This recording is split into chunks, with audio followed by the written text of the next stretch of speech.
முன்னவனே யானை முகத்தவனே முக்தி நலம் சொன்னவனே தூய்மை சுகத்தவனே மன்னவனே சிற்பரனே ஐங்கரனே செஞ்சடையன் சேகரனே தற்பரனே நின்றாள் சரண். வாக்குண்டாம் நல்ல மனமுண்டாம் மாமலராள் நோக்குண்டாம் மேலில் உடங்காது பூக்கொண்டு துப்பார் திருமேனி தும்பிக்கையான் பாதம் தப்பாமல் சார்வார் தமக்கு. மூவிர முகங்கள் போற்றி முகம் பொழி கருணை போற்றி ஏவரும் துதிக்க நின்ற ஈராறு தோள் போற்றி காஞ்சி மாவடி வைகும் செவ்வேள் மலரடி போற்றி அன்னார் சேவலும் மயிலும் போற்றி திருக்கை வேல் போற்றி போற்றி. உலகம் யாவையும் தாமுழ வாக்கலும் நிலைப்பெறுத்தலும் நீக்கலும் நீங்கல அலைகிலா விளையாட்டுடையார் அவர் தலைவர் அன்னவர்க்கே சரண் நாங்களே.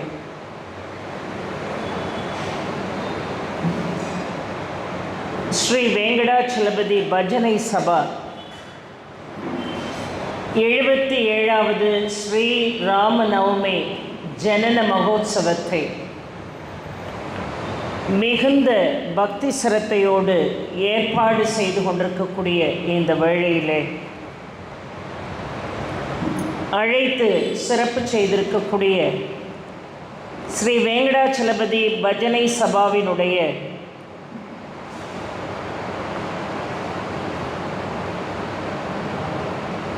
மேனேஜிங் ட்ரஸ்டி ஐயா திரு கிருஷ்ணன் அவர்களே,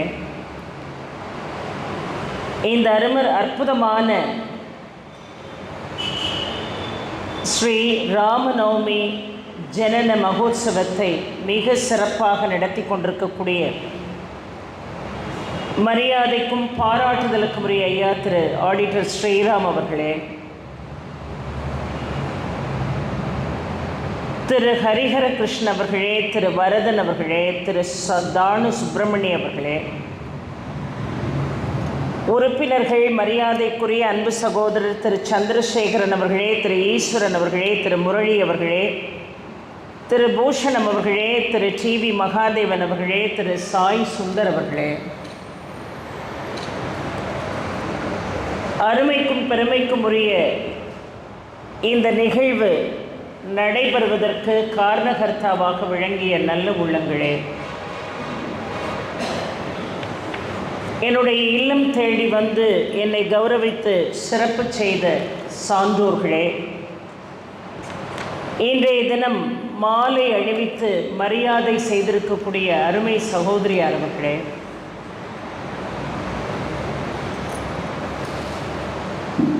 என்னுடைய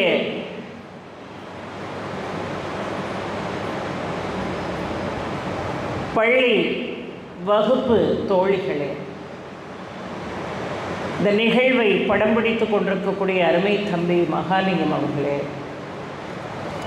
நல்ல ஒலி ஒளி அமைப்பை தந்து கொண்டிருக்கக்கூடிய அன்பு சகோதரர் அவர்களே, வருகை தந்திருக்கக்கூடிய பக்த கோடிகளே, ஆந்தோர்களே, சான்றோர்களே, அத்துணை பேருக்கும் முதற்கனினுடைய பணிவான வணக்கத்தை தெரிவித்துக் கொள்கிறேன்.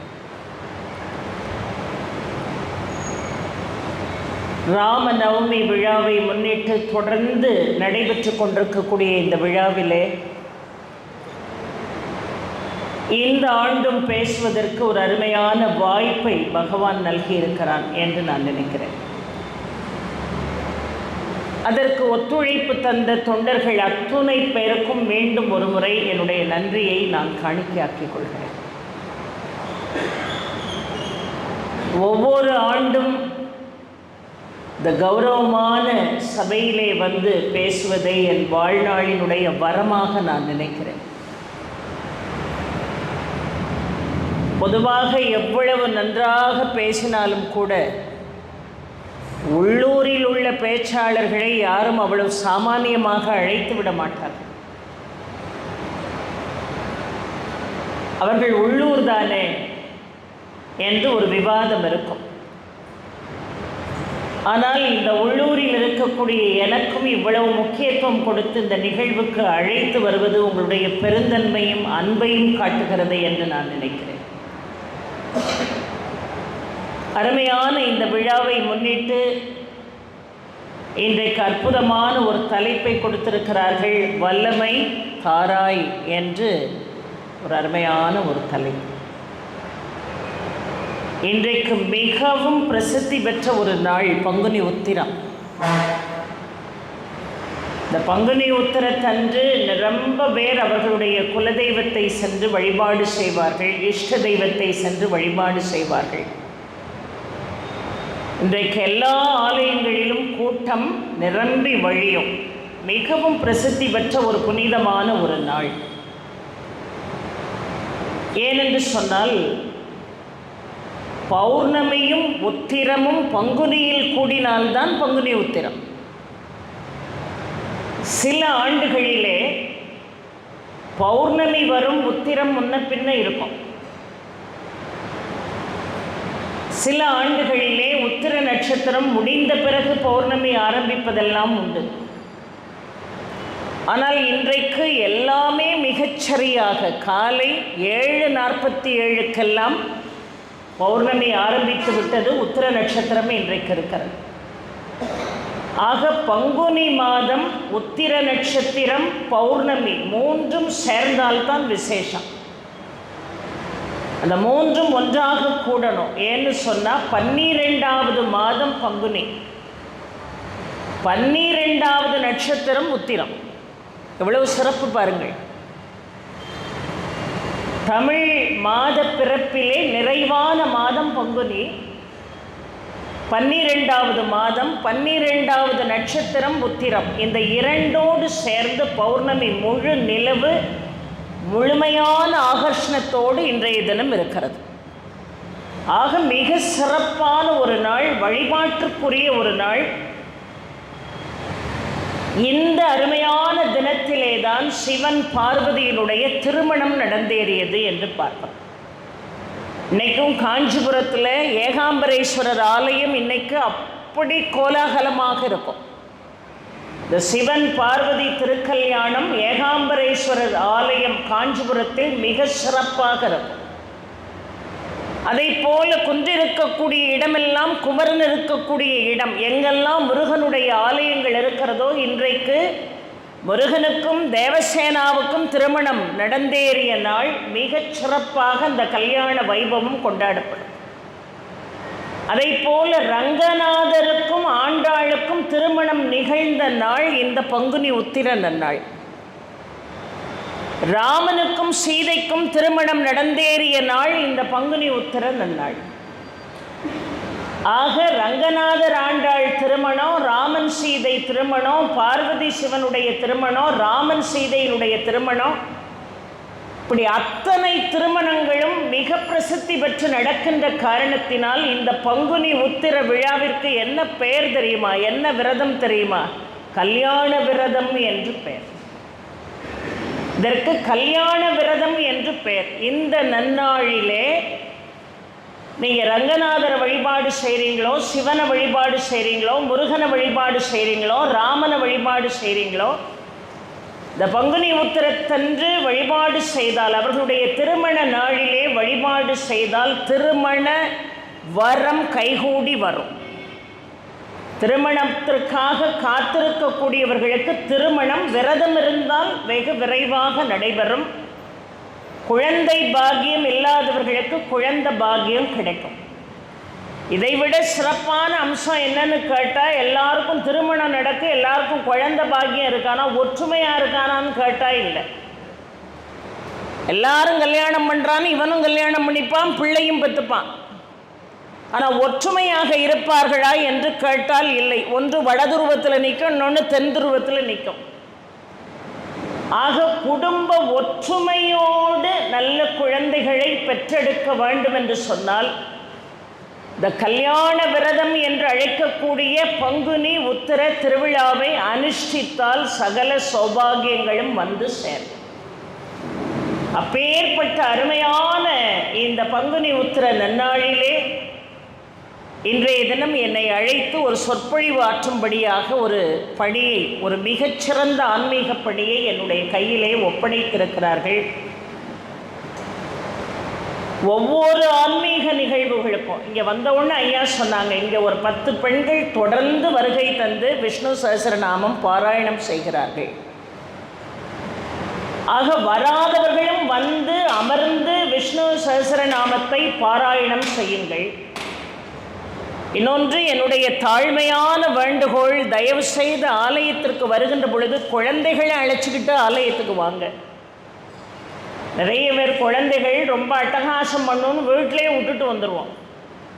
தெரிந்தோ தெரியாமலோ நல்ல செம்மையான நெறிமுறைகளுடன் கூடிய வார்த்தைகள் குழந்தையினுடைய காதில் விழணும். ஏன்னா இன்றைக்கு நாம் மிகவும் கஷ்டப்பட்டு காப்பாற்ற வேண்டிய ஒரு நிலையிலே இன்றைக்கு குழந்தைகள் இருக்கிறார். இன்னைக்கு உலகம் எப்படி இருக்கு, குழந்தைகளுடைய எதிர்பார்ப்பு எப்படி இருக்கு, எப்படி இன்றைக்கு நிறைய இடத்துல கண்டதே காட்சி கொண்டதே கோலம் என்கின்ற நிலை இருக்கிறது. எதிர்காலம் நம்முடைய குழந்தைகளுக்கு என்ன ஆகுமோ என்கின்ற பயம் இருக்கிறது. இதெல்லாம் நீங்கணும்னு சொன்னால் அதுக்கு ஒரே ஒரு வழி, நாம் வச்சிருக்கிற காசு இல்லை, பணம் இல்லை, பதவி இல்லை, பேர் இல்லை, புகழ் இல்லை, ஆன்மீகம் ஒன்று தான் கை கொடுக்கும். பக்தி ஒன்று தான் நம்முடைய குழந்தைகளை காப்பாற்றும்.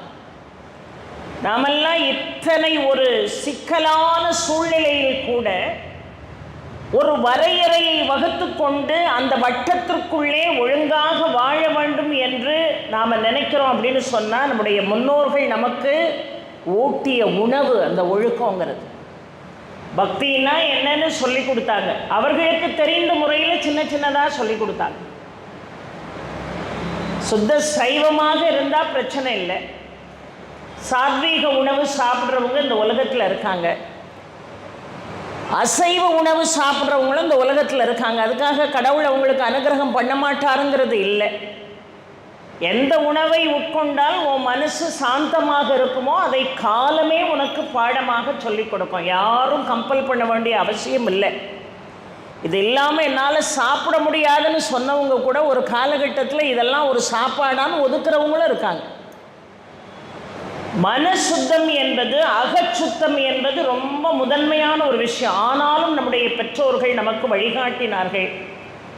ஒரு காலத்தில் செவ்வாய்க்கிழமை வெள்ளிக்கிழமைன்னா வீட்டில் கண்டிப்பாக கண்ணை மூடிக்கிட்டு சாம்பார் தான். வேறு புளிக்குழம்பு கூட கார குழம்பு கூட கிடையாது, சாம்பார் தான் அன்றைக்கி.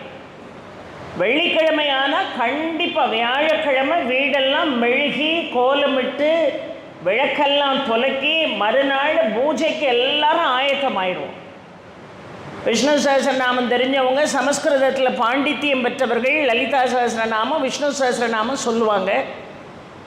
பாண்டித்தியம் இல்லாதவர்கள் தமிழில் எத்தனையோ ஆழமான விஷயங்கள் இருக்கிறது. சஷ்டி கவசம் இருக்கிறது, கந்த குரு கவசம் இருக்கிறது, வேல்மாறல் இருக்கிறது, கந்தர் அந்தாதி இருக்கிறது. இப்படி பல மந்திரங்கள், நம்முடைய வாழ்க்கையை செம்மைப்படுத்தக்கூடிய ஏராளமான மந்திரங்களை அருளாளர்கள் விட்டு சென்றிருக்கிறார்கள்.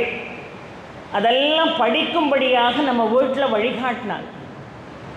இந்த கலாச்சாரம்னா என்ன, பண்பாடுன்னா என்ன, எல்லாம் சொல்லி கொடுத்து தான் நம்மளை வளர்த்தாங்க.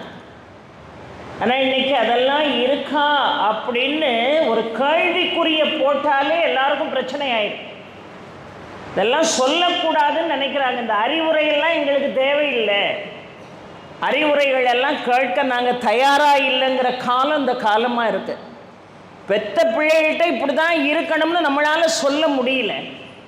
இப்போ நாம் வாழ்கிற வாழ்க்கைக்கு ஏதாவது அர்த்தம் இருக்கான்னு யோசித்து பாருங்கள். 10 மாதம் அந்த வயிற்றில் சுமந்து பிரசவம் என்று சொன்னார்கள். ஒன்று பிறக்கும், இல்லைன்னா சவத்துக்கு போயிடும்.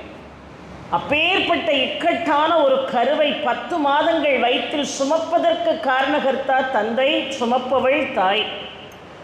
இன்னைக்கு அவர்களுடைய பேச்சை கூட கேட்டு நடக்கக்கூடிய பொறுமை இந்த காலத்தில் எல்லாரையும் நான் சொல்லலை, நிறைய பேருக்கு அது இல்லை. இன்னொன்று, பெற்றோர்கள் நாம் நம்மளை மாற்றிக்கிட்டோம். இவங்கிட்டெல்லாம் அறிவுரை சொன்னால் நமக்கு மரியாதை இல்லை, நம்ம மரியாதையை நம்ம காப்பாற்றணும்னா சில விஷயத்தை சொல்லாமல் இருந்தால் நல்லதுங்கிற நிலைமைக்கு நாமெல்லாம் தள்ளப்பட்டுட்டோம். கோயில்களுக்கு குழந்தைகளை கண்டிப்பாக கூட்டிட்டு வாங்க.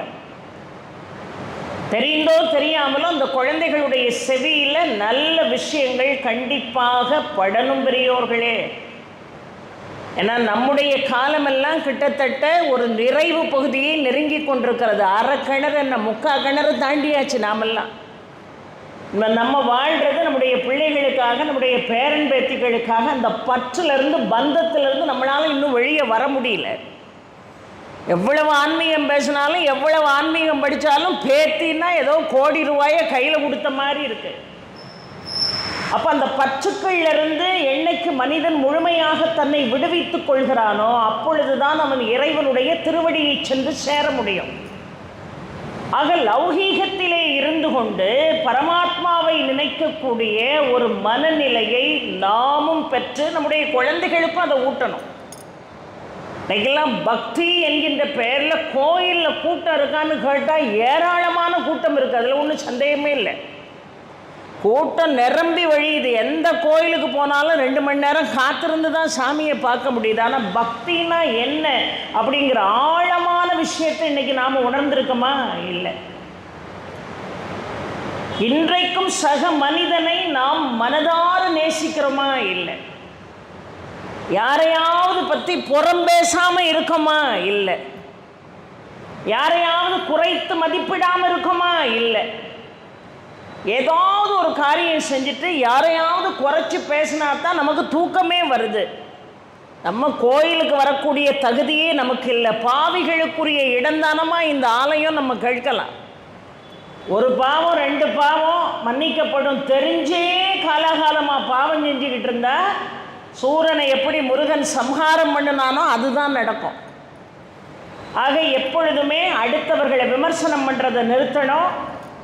அடுத்தவர்களை பற்றி புறம் பேசுறதை நிறுத்தணும். சக மனிதனுக்கு உன்னால் முடிஞ்ச உதவியை நீ செய்யணும்.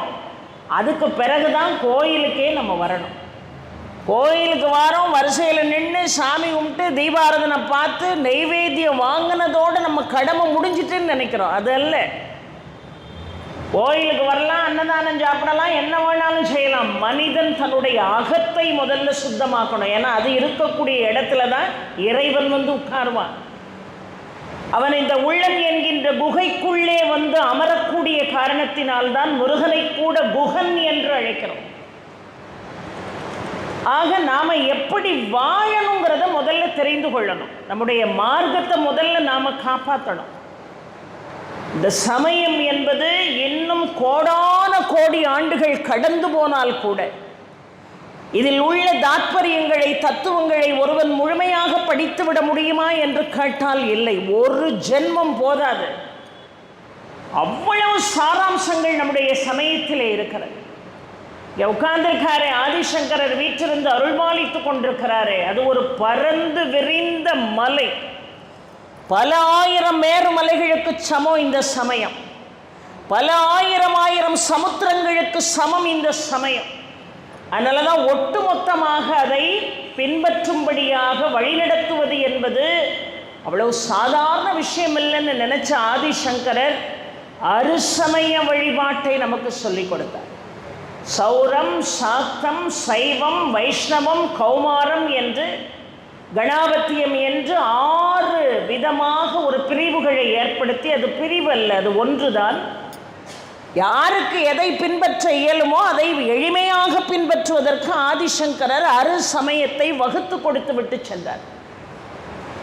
ஒரு கணாபத்தியத்தை முழுமையாக தெரிந்து கொள்ள வேண்டும் என்று சொன்னாலே இந்த ஜென்மம் போதாது. கௌமாரம் முழுவதும் இந்த பிறவியில் தெரிந்து கொள்ள முடியுமா என்று கேட்டால் இல்லை. வைஷ்ணவத்தை பற்றி தெரியுமா? 12 ஆழ்வார்கள் பாடிய பாசுரங்களை இந்த ஒரே ஒரு ஜென்மத்தில் முழுதும் பாராயணம் செய்து அர்த்தம் தெரிந்து பாடி இறைவனை சென்று சேர்ந்தவர்கள் இந்த கலியுகத்தில் உண்டா? 12 திருமுறைகளை பாராயணம் செய்வதோடு மட்டுமல்லாமல் அதனுடைய அர்த்தங்களை தெரிந்து அதோடு இணைந்து தன்னுடைய வாழ்க்கையை செம்மைப்படுத்தியவர்கள் இன்றைக்கு உண்டா? அந்த அருளாளர்கள் காலமெல்லாம் ஒரு காலகட்டத்திலே இருந்தது. இன்றைக்கு நமக்கு அது கனவு போல இருக்கிறது. ஆக பக்தி என்பது ஆலயத்திற்கு வந்து வெறும் கையெடுத்து கும்பிட்டுட்டு அப்படியே பிரசாதம் வாங்கிட்டு போகிறது மட்டும் இல்லை. முதல்ல மனிதன் தன்னை உணரணும். பெரியோர்களே, தன்னை உணர வேண்டும். ஆலயத்துக்கு வந்தீங்களா, இறைவன்கிட்ட எதையுமே கேட்காதே. அம்மா கோயிலுக்கு வர்றதே எல்லாம் கேட்கறதுக்கு தானே? இல்லவே இல்லை. இந்த பிறவியை இறைவன் கொடுத்திருக்கிறதுக்கு காரணமே எனக்கு அது வேணும் இது வேணும்னு கேட்கறது இல்லை. நீ என்ன கேட்டாலும் உனக்கு என்ன கிடைக்கணுமோ அதுதான் கிடைக்கும். நீ என்ன வேணாலும் கேட்கலாம், உள்ளுவதெல்லாம் உயர்வுள்ளல், எவ்வளவு வேணாலும் உயர்வாக கேள். ஆனால் உனக்கு என்ன கொடுக்கணுங்கிறது தெரிந்துதான் இறைவன் கொடுப்பான். உன்னுடைய பழைய சாப்டர்ஸ் எல்லாம் அவன் திருப்பி பார்த்தே ஆவான். நாம் வேணா நம்முடைய பழைய காலங்கள், நம்ம செஞ்ச தவறுகள், நாம் பேசிய பேச்சுக்கள் எல்லாத்தையும் மறந்துருக்கலாம். அங்கே எல்லாமே பதிவாயிருக்கு. அந்த பதிவை மையமாக வைத்து கொண்டுதான் உங்களுக்கு இந்த வாழ்க்கை. இனிமேலும் வாழ்க்கையில் எந்த தவறும் செய்யாமல் நம்ம வாழணும். கோயிலுக்கு வந்தால் மட்டும் போதாது. நம்முடைய சமயத்தினுடைய சமுத்திரத்தை விட அகலமாக விரிவாக விரிந்து கிடக்கக்கூடிய நம்முடைய சமய தத்துவார்த்தங்களை உள்ளுணர்ந்து நாம் உணர்ந்து கொண்டு இந்த உலகத்தில் வாழணும்னு எவன் ஒருவன் நினைக்கிறானோ அவன்தான் ஆன்மீகவாதி. அந்த நிலை வரணும். சுவாமிகிட்ட எனக்கு அதை கூட இதை கூட கேட்காதீங்க, எது நடந்தாலும் அதை தாங்கக்கூடிய வல்லமையை எனக்கு கொடு. அந்த வல்லமையை கொடுங்கிறது தான் இன்னைக்கு தலைப்பே. வல்லமை தாராயோ என்று ஒரு அருமையான ஒரு தலைப்பு. ஏன்னா இந்த வல்லமையை இன்னொருத்தரால் உங்களுக்கு கொடுக்கவே முடியாது. எது வேணாலும் இன்னொருத்தர்கிட்ட உங்களுக்கு கிடைக்கும். சாப்பாடா, எனக்கு சாப்பாடு வேணும்னா ஒரு கவளம் சாதம் கிடைக்கும். எனக்கு துணிமணி வேணும்னா யாரோ ஒருத்தர் எனக்கு துணிமணி எடுத்து கொடுப்பாங்க. ஆனால் மனசுக்கு வல்லமையை எவராலையும் கொடுக்க முடியாது, தெய்வத்தை தவிர. வல்லமையை நீங்களாக உருவாக்கி கொண்டால்தான் உண்டு. உங்களுக்கு வேற யாரும் தைரியம் சொல்லவே முடியாது. உங்களுடைய பிரச்சனைகளுக்கு வேறு யாரும் உங்களுக்கு தீர்வு சொல்ல முடியாது. முதல்ல நீங்கள் நினைக்கணும், ஏதோ ஒரு பிறவி எடுத்து நான் வந்திருக்கேன். நல்ல கவனிங்க, மானுட பிறவி உலகத்தில் ரொம்ப உயர்வான பிறவின்னு ஏன் சொன்னாங்க தெரியுமா? நமக்கு பாவ புண்ணியங்கள் என்பது உண்டு. பாவம் உண்டு, புண்ணியம் உண்டு. ரெண்டு கணக்கும் நம்முடைய வாழ்க்கையில் உண்டு. ஆனால் ஐந்தறிவு படைத்த பறவைகள், விலங்குகள், ஓரினம், ஓரறிவு, ஈரறிவு, மூவறிவு, நாலறிவு, அஞ்சறிவுன்னு பிரித்து வச்சுருக்காங்க பாருங்கள். அவங்களுக்கு பாவ புண்ணிய கணக்கு கிடையாது. அதுகளுக்கு பாவ புண்ணிய கணக்கு கிடையாது.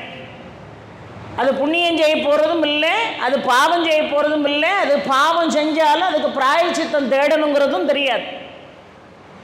ஆனால் மனுஷனாப்பட்டவன் பாவ புண்ணியத்தோடு போராடி கொண்டே இருக்கிறான். ஒரு ஆற்றுக்கு எப்படி இரண்டு கரைகள் இருக்குமோ அதை போல மானுட வாழ்க்கையினுடைய இரண்டு கரைகள், ஒன்று பாவம், இன்னொன்று புண்ணியம். இதில் புண்ணிய கணக்கு அளவுக்கு அதிகமாக போய்கிட்டே இருக்கணும், ஏற ஏற பாவ கணக்கு குறைஞ்சிக்கிட்டே இருக்கணும். ஆனால் நம்ம எத்தனை கோயிலுக்கு வந்தாலும், எவ்வளோ பூஜை புனஸ்காரங்கள் பண்ணாலும், எவ்வளோ மந்திரம் சொன்னாலும் நமக்கு பாவ கணக்கு ஏறிக்கிட்டே இருக்குது, புண்ணிய கணக்கு குறைஞ்சிக்கிட்டே இருக்குது. காரணம், சுயநலத்தோடு நாம் வாழ வேண்டும் என்று நினைப்பது. எந்த கோயிலுக்காவது என்னைக்காவது ஒரு நாள் உங்களில் யாரோ ஒருத்தர் உங்களை விட்டுட்டு இன்னொருத்தருக்காக சாமி கும்பிட்டுருந்தா நீங்கள் ஆன்மீகவாதி.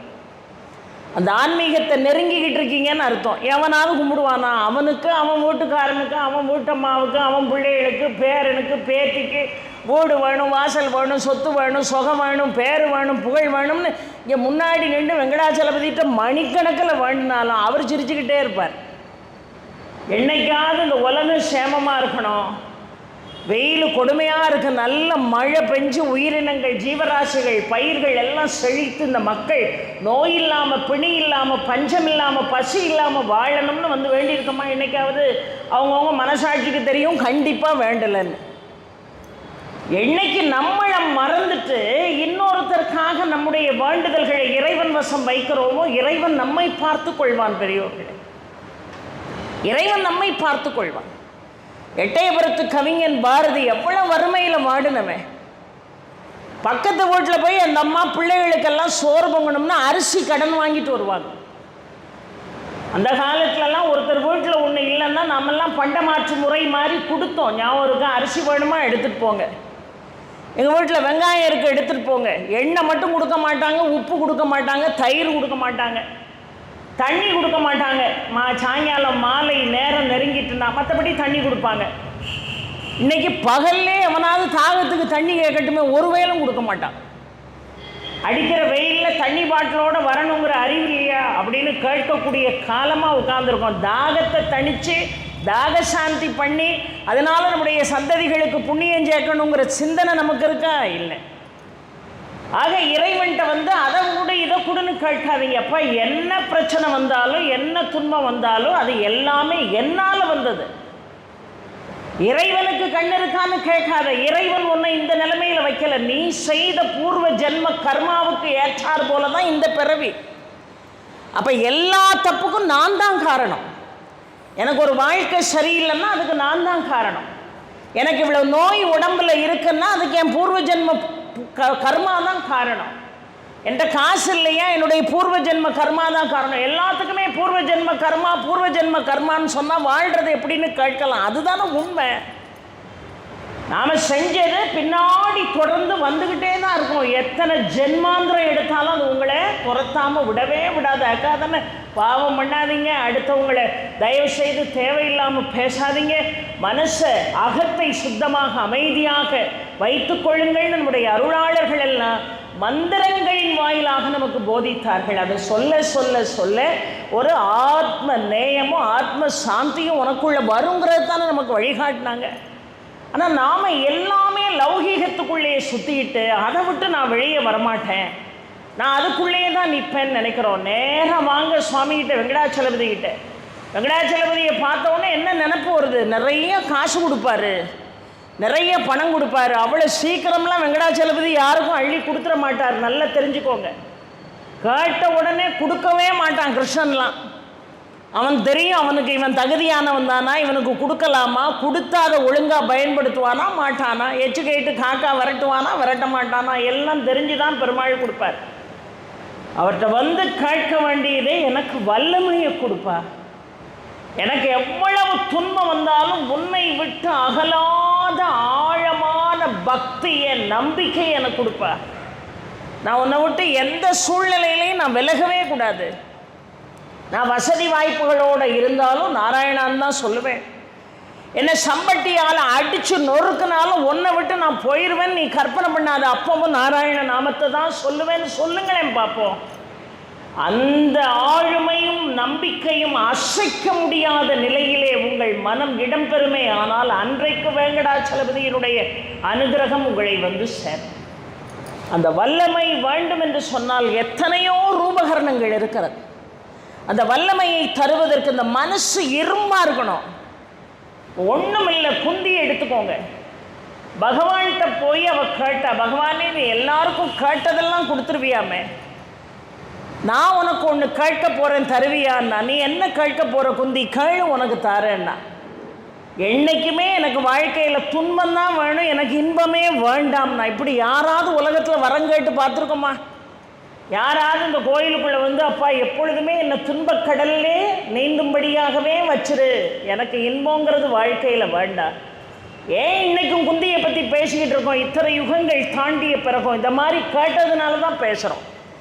எனக்கு எப்பொழுதுமே துன்பம் தான் வேணும். நான் பகவான் சிரிச்சுக்கிட்டே கேட்டார், அவருக்கா தெரியாது, எல்லாம் தெரியும். அவர் கேட்டார், என்ன குந்தி, இந்த உலக உயிர்கள் எல்லாமே மகிழ்ச்சியில் தன்னை ஆட்படுத்தி கொள்ள வேண்டும் என்று நினைக்கிறது, நீ மட்டும் என் துன்பம் வேணும்னு கேட்குற.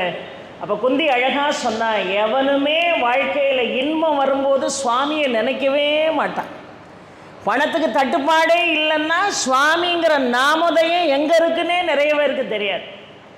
நல்ல வசதி வாய்ப்புகளோடு சந்தோஷமாக இருக்கும்னு வைங்க, சுவாமி நினைப்பே நமக்கு வராது. ஆனால் கவலை வந்துட்டா மட்டும் என்ன ஏன்பா இப்படி சோதிக்க, நான்லாம் என்னப்பா பாவம் பண்ண, நீ உலக பாவி, அது தெரியாமல் நான் என்னப்பா பாவம் பண்ணேன்னு அவ்வளோத்தையும் தூக்கி சாமி மேலே போடுறது.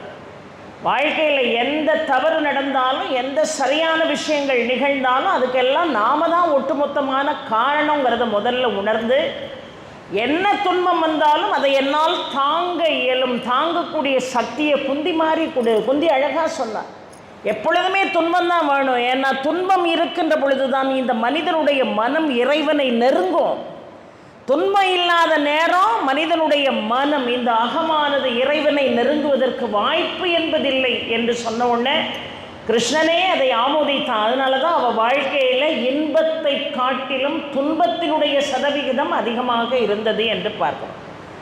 ஆக கோயிலுக்கு வந்து எனக்கு இதை கொடு அதை கொடு, லௌகீகமான வாழ்க்கை எது வேணுமோ அதை கொடுக்கணும்னா அவன் கொடுப்பான்.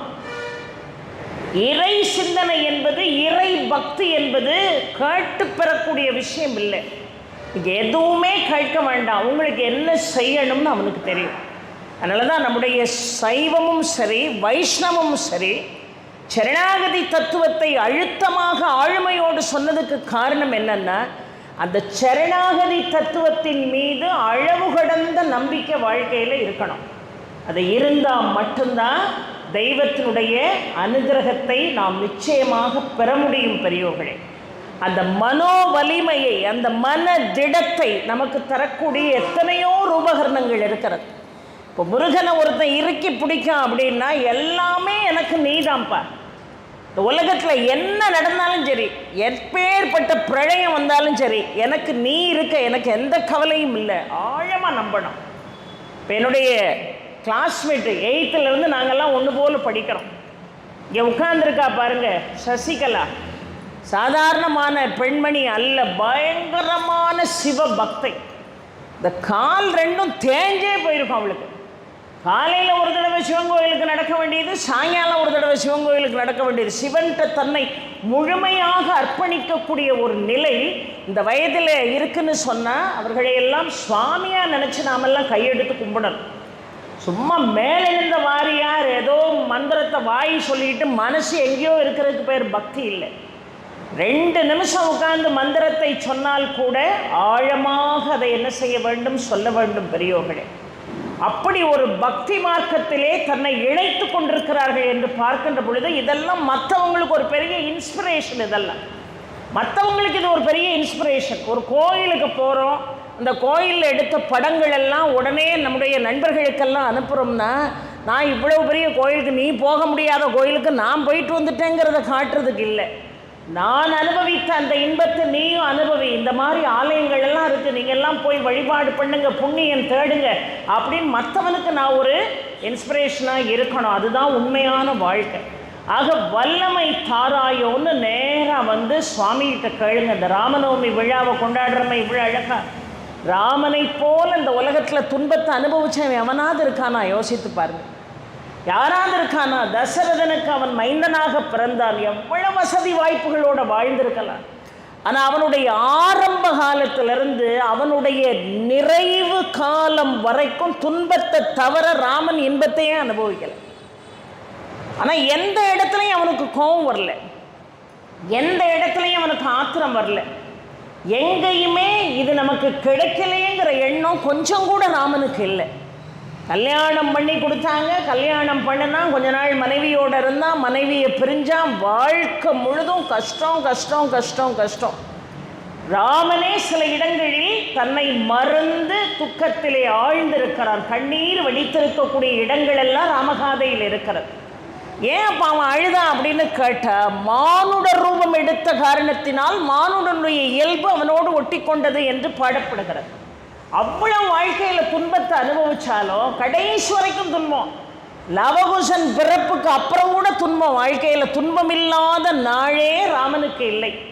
ஆனால் தன்னுடைய நிலையிலிருந்து அவன் கொஞ்சமாவது மாறினானா?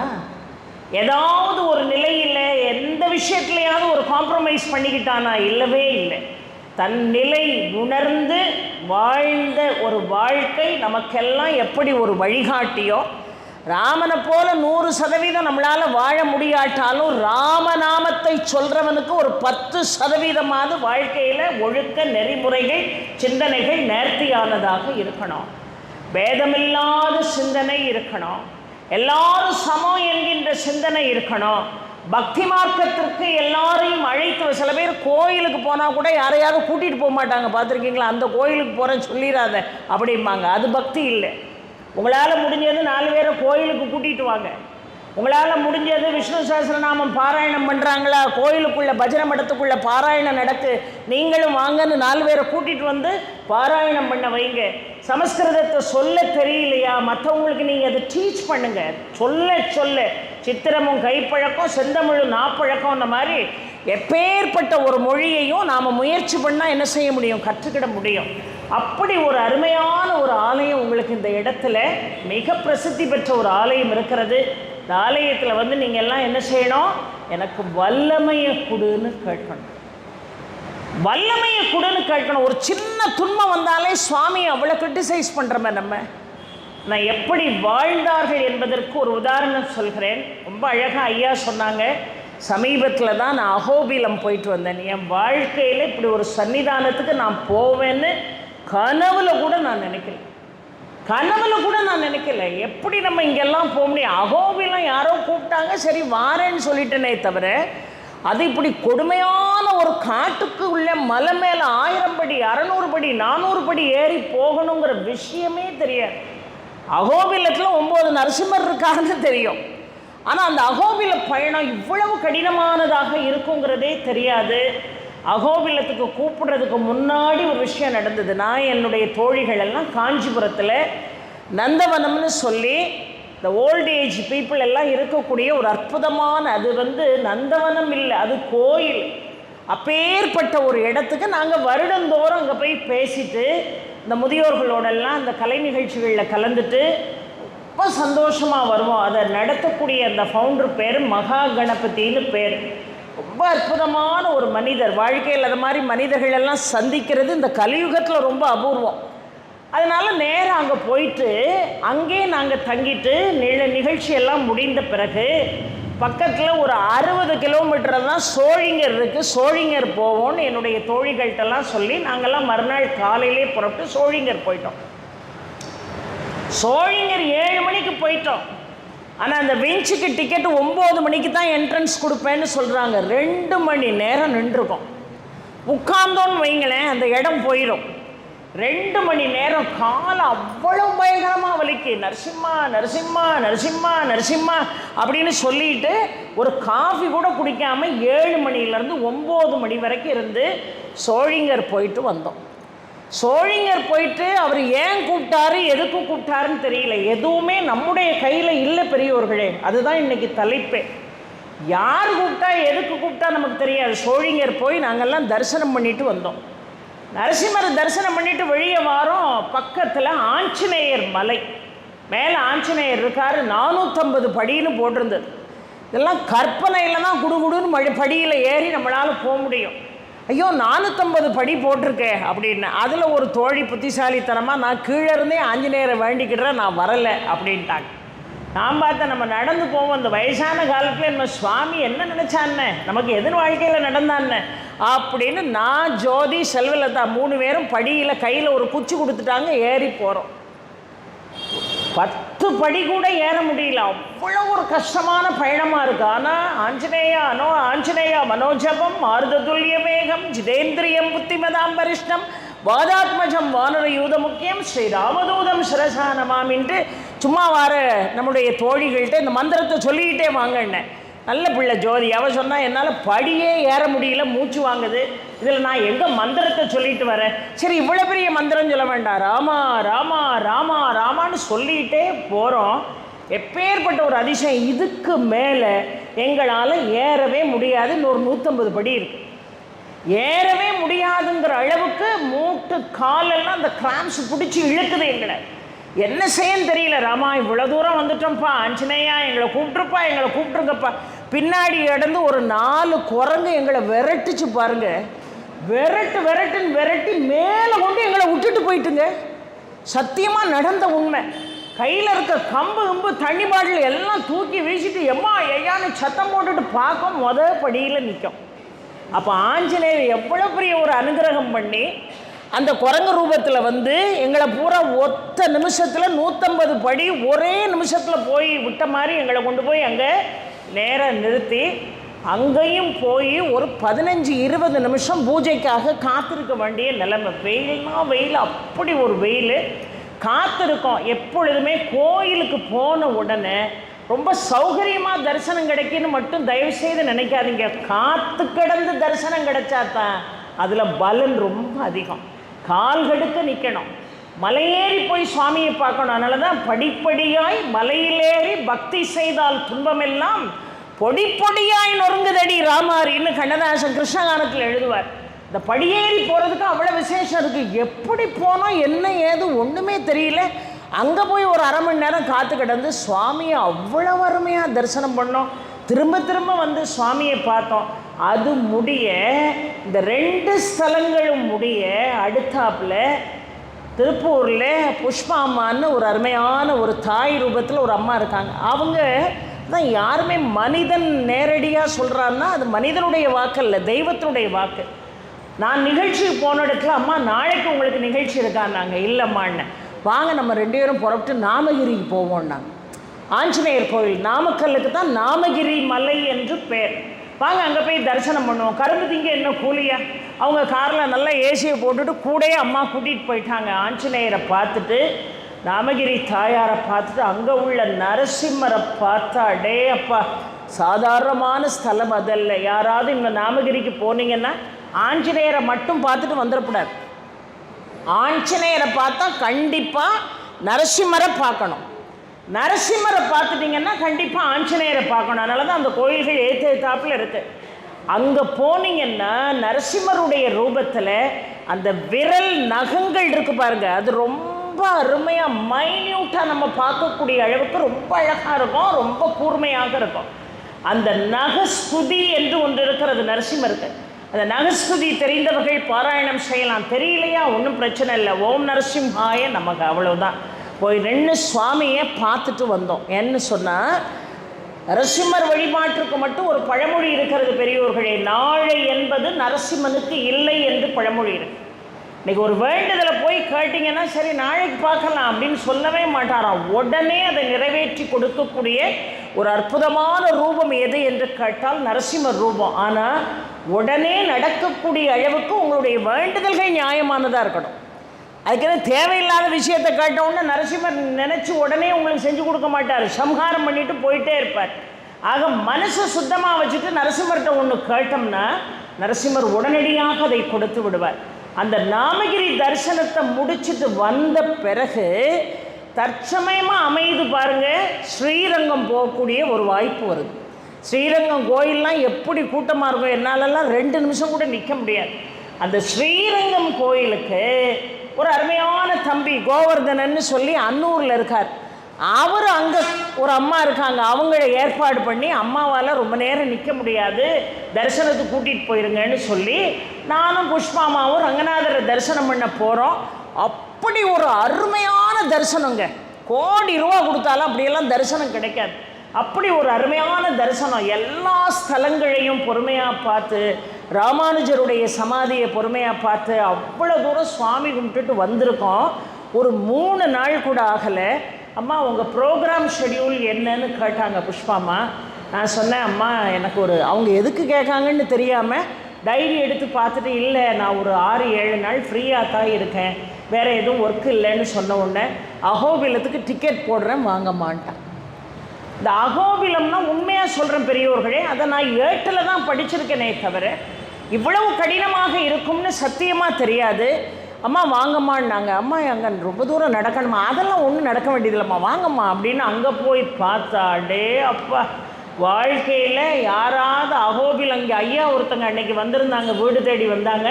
அவங்க சொன்னாங்க, நாங்கள்லாம் அகோபிலம் போயிட்டு வந்துட்டோம்மா எங்கள் வீட்டிலலான்னு சொன்னாங்க. வாழ்க்கையில் கொஞ்சம் திராணி இருக்கும்போதே அப்படி கோயிலுக்கெல்லாம் தயவுசெய்து போயிருங்க. ஏன்னா ஓயாமல் நம்ம இங்கே வெங்கடாச்சலபதியை வந்து பார்க்குற மாதிரி நம்ம கண்டிப்பாக போக முடியாது. வாழ்க்கையில் ஒரு தடவை தான் நம்ம என்ன செய்ய முடியும், போக முடியும்.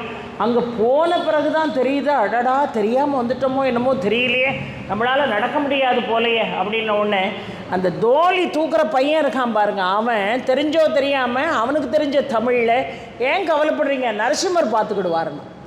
அவனுக்கு இருக்கிற நம்பிக்கை 35 வருஷம் ஆன்மீகம் பேசுகிற எனக்கு இருந்திருக்கணும்ல, யோசிச்சு பாருங்க.